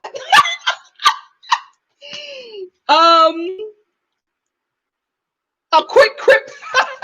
Shan said, can I request a quick Crip story sometime real soon? Those are my fave. I don't know why I have such a huge experience with Crips out here in LA, but listen, in my experience, Crips are the nicest gang members I've ever come across in Los Angeles. Really nice guys. I've never had a bad experience with the Crips, so I don't know what that means, but yeah. Oh, Chris, you know, Christine said I know that gift. He's like looking, I don't know, but I'm like, this is hot. Is he this hot, or are we? I don't know what it is, but everybody love him.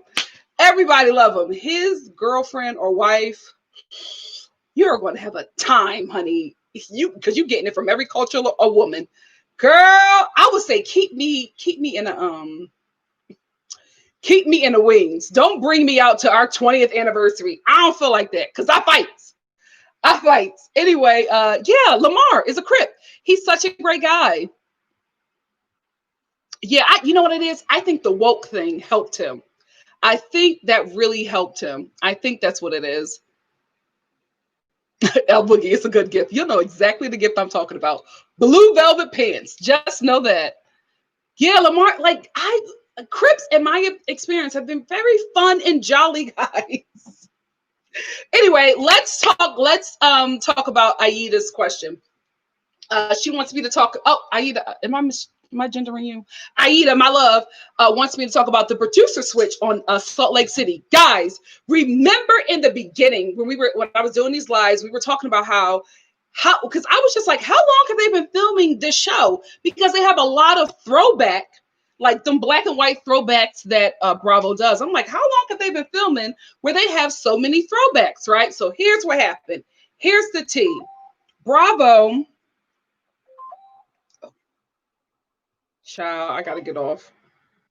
Oh no, never mind.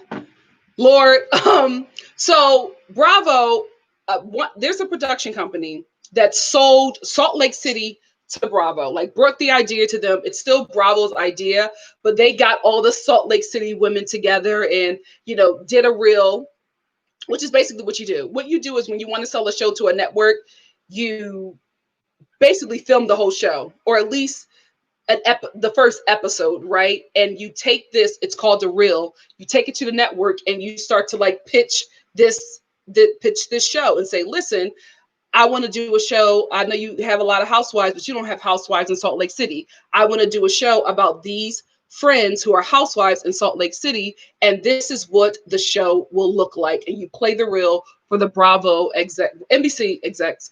And if they like it, they say, okay, we will give you $4 million, $2 to $4 million to give us a season.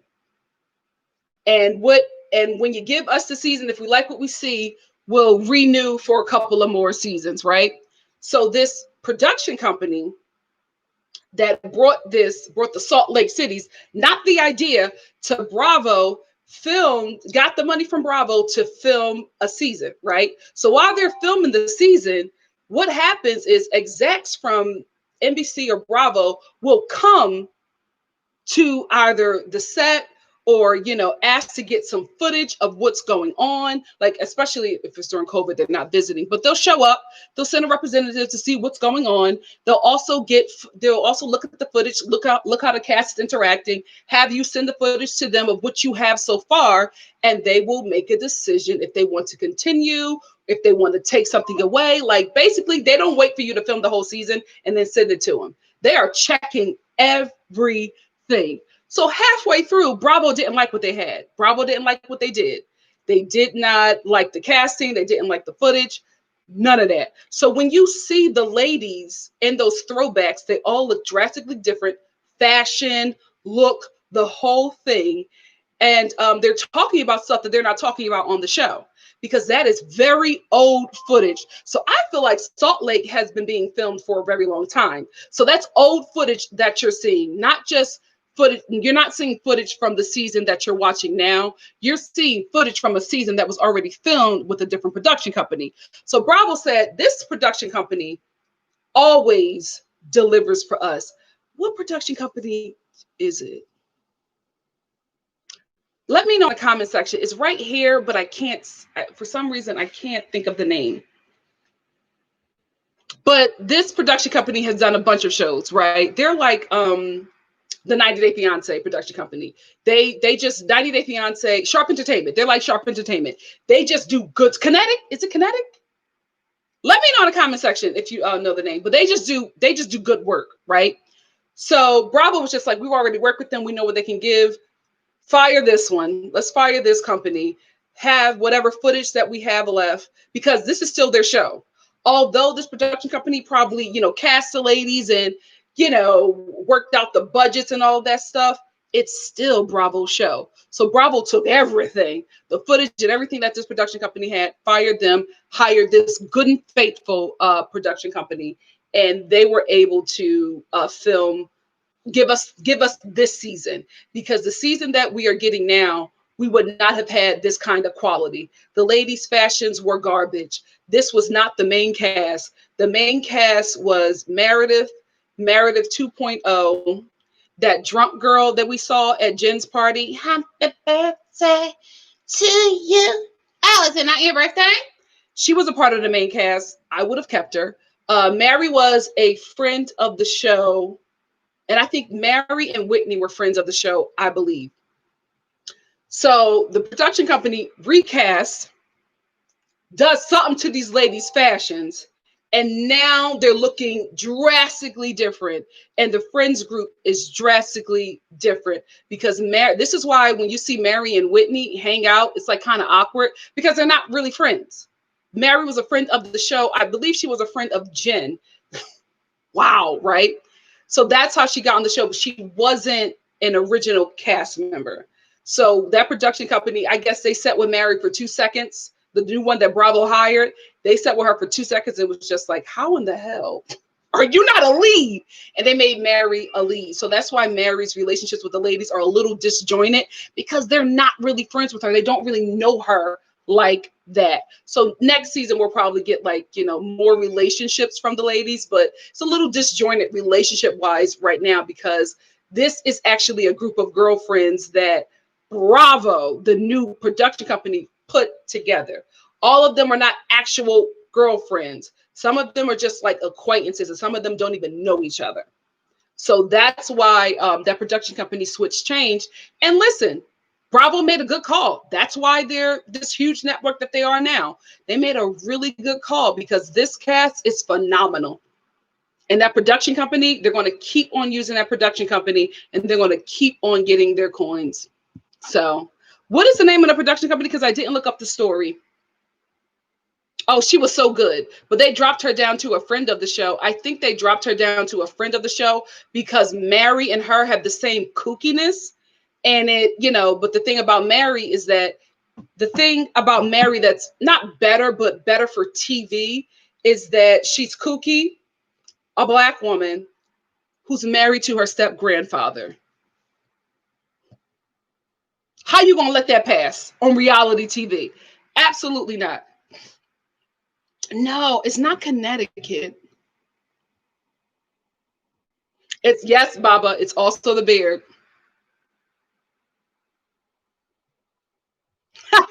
Jimmy, you're welcome. You're welcome. Hold on, let me find that story.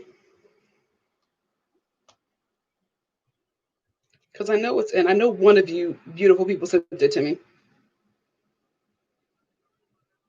Was it you, Donna? No, it wasn't Donna. Me and Donna just be on Instagram chatting it up. No, Simone, you send me the bachelor tea. Anything about Tasia, Simone is like, girl, did you hear? I love y'all. Tiffany sends me inspirational stuff. Was it you, Tracy? It's always Tracy. Tracy, yes, it was Tracy. Tracy with the Bravo tea. The Real Housewives of New York, their production company. Shed Media. Yes. Shed Media also does the Real Basketball Wives. Shed Media is a production company that Bravo hired. And guys, come on. If you have been with me from the beginning, you know I always said that the production company that does the Real Housewives of New York need to be doing all of these shows, because they know what we, the viewers, want. I've been said that. Listen, Andy, I'm glad you're watching and listening, because your channel, your network is getting better. Hire me. Don't steal from me. But I've been said that.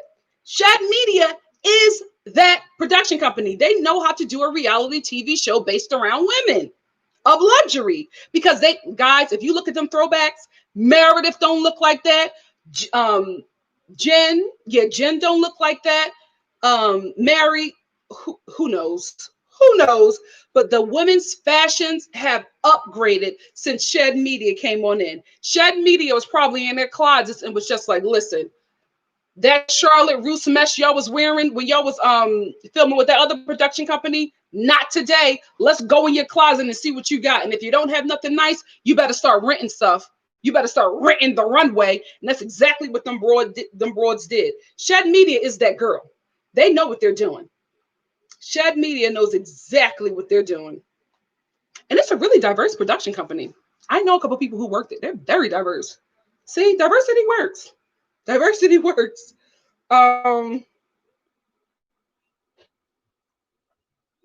Yep.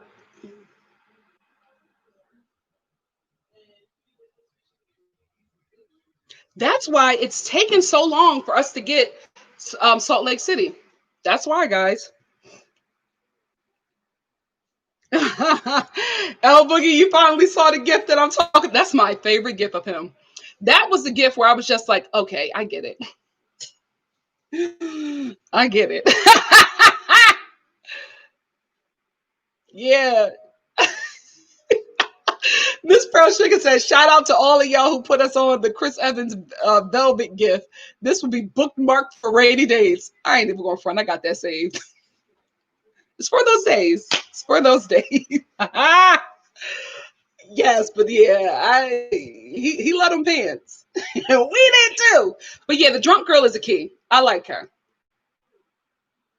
It's Kima said, this is probably why Jenn doesn't like Mary, because it's Kima. Give yourself a super chat, okay? It's Kima said, this is probably why Jenn doesn't like Mary, because she was supposed to be the star and Mary was the understudy. She wasn't probably even featuring Mary like that. You know, she probably had Mary as like her flunky, and then Mary came on in and became the star. I will say this, where I agreed with Jenn, where she was just like, she's the reason why she's so angry with the Mary situation is because she thought that they were going to be, you know, closer because they're both women of color.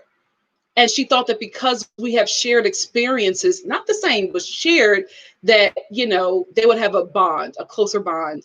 And it's really sad that people of color bond over racism and oppression. Marginalized communities, period.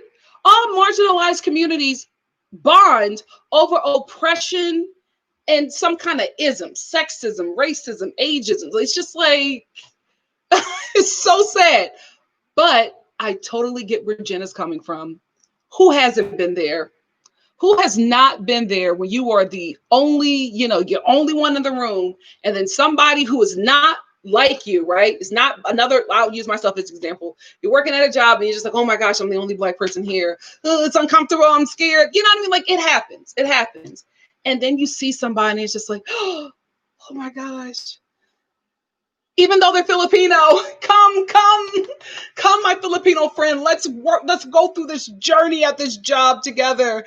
You know, come, my native friend. Come, my Korean friend. Come, my, I'm going to say this too. Come, my Panamanian friend. Come, my Jamaican friend. Because just because y'all Black, some of you, I'm going to be real. A lot of y'all don't like Black American people. And I found that out the hard way. Okay. But I don't think it's because we're Black American. I think it's the American part. So I try to overlook a lot of that. But diaspora, I don't like that. We are here unwillingly. We didn't ask to be here. Don't get mad at us for that. You know what I mean? But, you know, that happens. You think, and it's the worst feeling when you think that you got an ally in this hardship, right? You think you're on the same team and that person betrays you. For the whites, let's be real. It's just like, oh my gosh. You that knife is so deep in my back. How could you? We were in this together. Me and you were both in the break room talking about the racism that we experience at this job, the microaggressions. How could you? So I get that. I totally, like, when Jen was crying about that, I was like, I got it. We've all went through that. All people, women of color, have went through that at a job. We have all went through that. So I got where she was coming from. It doesn't excuse her ignorance, but I got it. I got it. Jimmy, I think that Shed Media needs to do every housewife show. They know what they're doing. They're good at it. Andy, pay them the money that they deserve. I love that my comments are half Christian Jamal Evans and half Salt Lake City. Every time. L Boogie, you don't have to say nothing. If you're here, we're going to have a conversation about him. You know what? You might talk yourself into a relationship. Be like, L Boogie, how was the wedding? The cap. Oh, Simply Simone, Shed Media. For years I've been saying that Shed Media needs to take over Atlanta. Atlanta don't know what they're doing. Atlanta is a shift happened after that Candy and Portia debacle. Something happened and that show was never the same.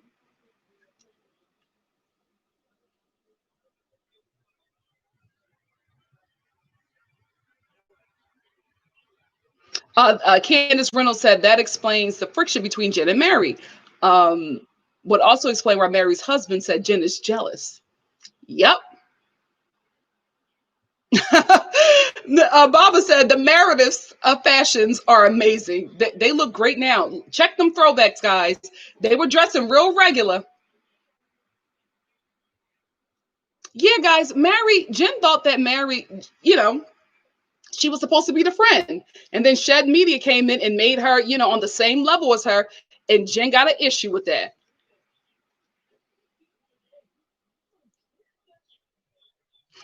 Baba said, child, y'all taste the gutter. Ben, Chris, a mess. Baba, ain't no way Chris on the same level as Ben.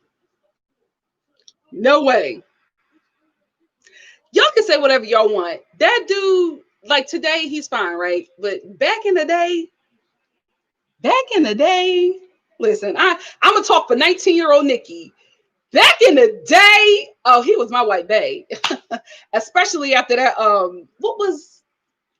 I don't know what magazine. I don't know if it was GQ magazine, but he had did a photo shoot back in the day. I was not featuring him, but I used to go to acting school right across from Barnes and Nobles. And one of my a person of color, me and her bonded because we were the only like color in this acting class. And so we just were hanging out all the time, talking about the racism we experienced in acting class. And she was just like, oh my gosh, Chris Evans has just done this photo shoot and everybody is talking about it. We have to go. We have to get the magazine. So I'm over there with her in Barnes and Nobles, and it's her, me, a bunch of older women and older men flipping through this magazine, drooling over this boy's pictures. I'll never forget that moment because I was just like, I can't believe this is what we're doing right now at our big ages of 19. No, how old were we? No, I was in high school at that point. Right?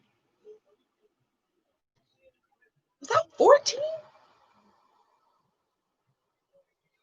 All my crushes blend. Oh God, is this old age hitting me? Because I can remember distinctly my crushes, but I'm starting to forget when I was crushing on them. It was around the time that movie came out. Not the spoof of 10 Things. I'll never forget that. I was not into him until that photo shoot. I was like, oh, okay. Who knew the white boys was doing it like this? Listen, y'all can say whatever y'all want about him. But back in the day, when he was Christian Jamal Evans, guys.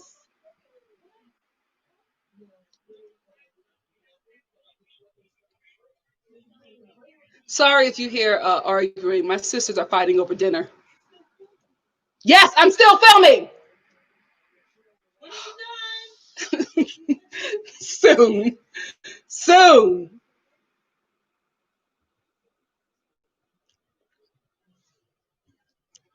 L Boogie says, you know what I really like? We're still on him. You know what I really like about Chris is that he's a theater nerd that barely knows how hot he is. That's also another thing. You know what? Now that we're talking about Ben, he gives me work husband too. I think I've already said that. It's the work husband appeal. That's what it is. I think if he knew that he was fine and he acted like that, y'all would not be into him. El Biggie said, Nikki, I can only hope my husband lets me have Chris Evans as a side piece. Miles said, Real Housewives of Atlanta really needs a shift or it'll be dead next season. Absolutely agree with you, Miles. It's Kimmy. You think she's racist? I don't get racist from Jenn. I get because, like I said before, people assumed that she was black. Like 4 people, I guarantee you, it was like 4 people in her entire life who probably said that to her.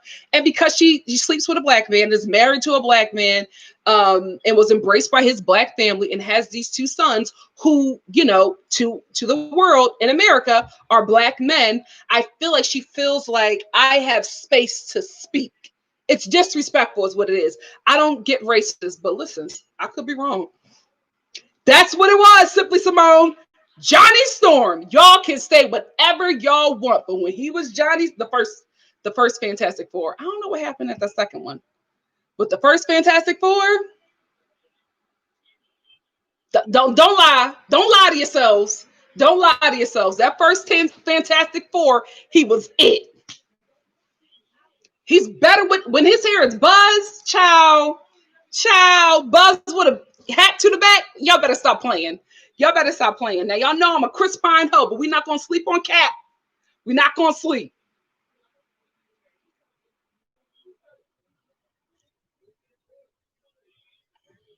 Oh, me 2008. I was introduced to him as a kid. I was introduced to him as a kid. So, yeah, he's been out a minute.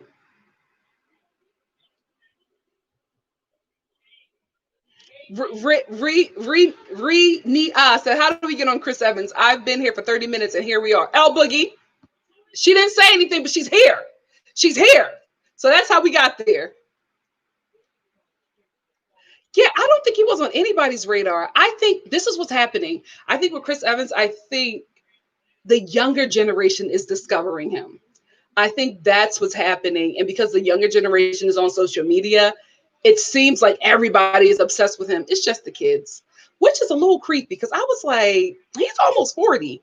I was not creeping on a man like as a kid in their 40s. It'd be a little, because I see them videos sometimes, just like, oh my goodness, Chris Jamal Evans, some little TikTok videos.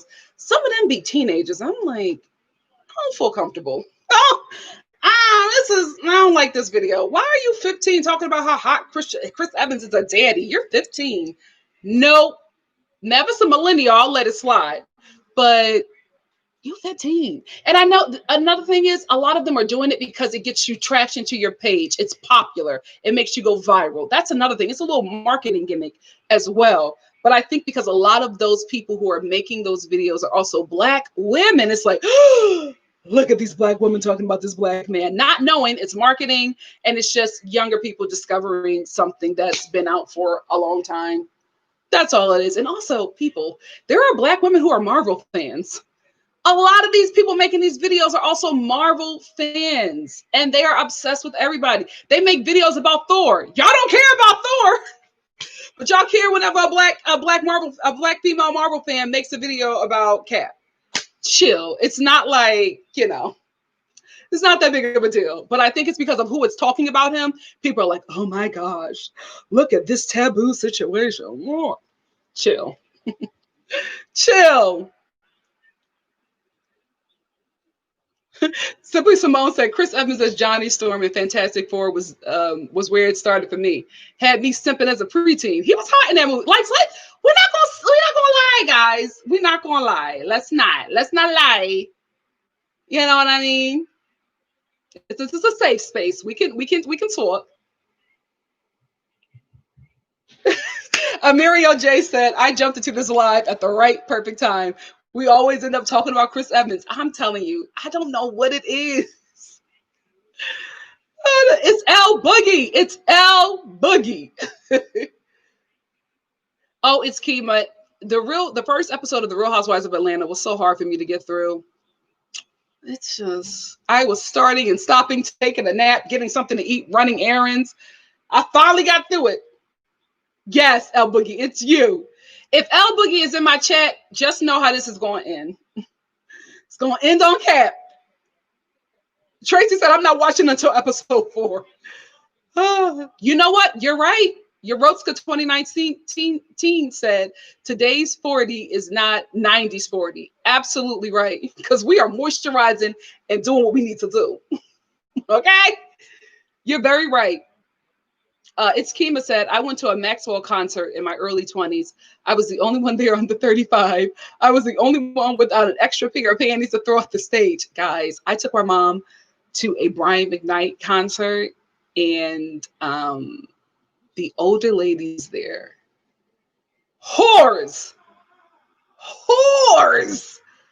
I was so shocked by how openly nasty they were. I was so uncomfortable. Listen, Brian McKnight gives a concert. He does. He's a really great performer. I know he's going through stuff right now with his sons, but back in the day, it was like, what, 4 years ago? But it was at the Hollywood Bowl, and his sons came out and performed with him, and then he left, and then he was giving out roses. It was a really good show, but I was just uncomfortable with the horniness of these older women. I was like, I can't. You are somebody's grandmother. What is going on? This one lady was trying to get a rose from him, and she was like, Brian, give me a rose, baby. Oh, I love you. I want to suck you and all this stuff. And I'm like, oh my gosh, ma'am, you are very old. Like, not saying that you cannot be sexual and older, but it was uncomfortable. Throwing panties. You have never seen people throw panties until you've been to a Brian McKnight concert. Just huge granny panties. They were throwing them like when he would, because I had them good Hollywood Bowl seats. So like I was able to get a rose from my mom because he was like walking by that close and like giving us roses. But the way, like when he walked by everybody, the way they were acting when he would walk by, it's like, your mothers, your grandmothers, Brian, I want to do it to you. So this one lady was trying to suck his thing. She was like grabbing it. He was like, oh no.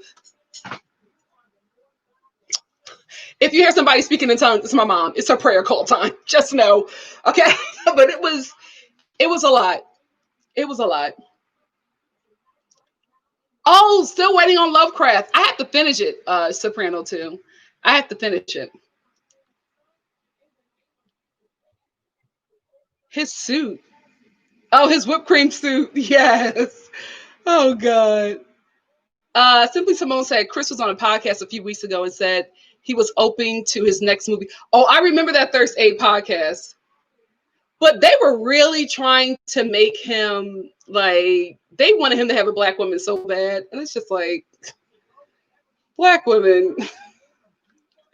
I don't, you know what? My mom is, can y'all hear her prayer? Let me wrap this up.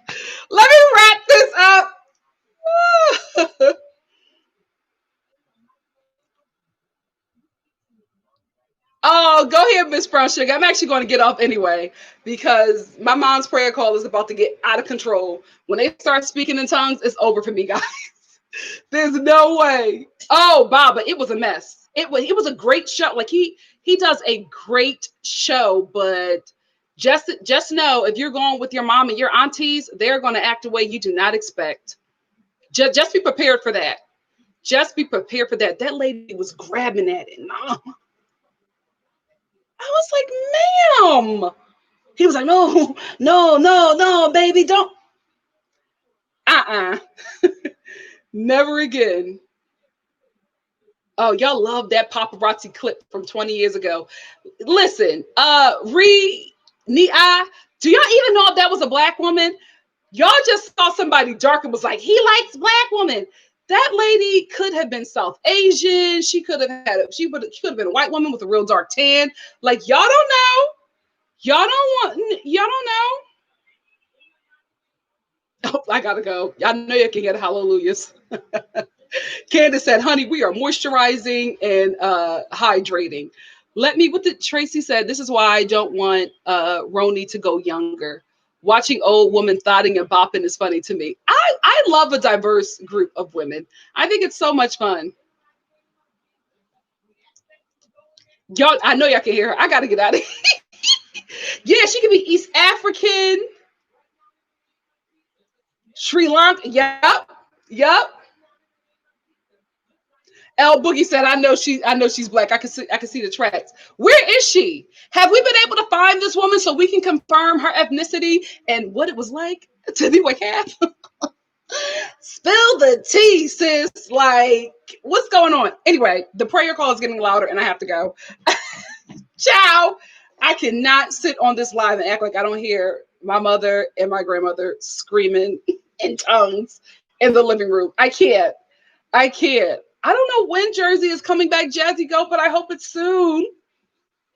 I hope it's soon. Anyway, I love y'all. Thank you so much for joining me. I miss you all, and I will see you Sunday for the next 90 Day Fiance. See you all soon. Bye.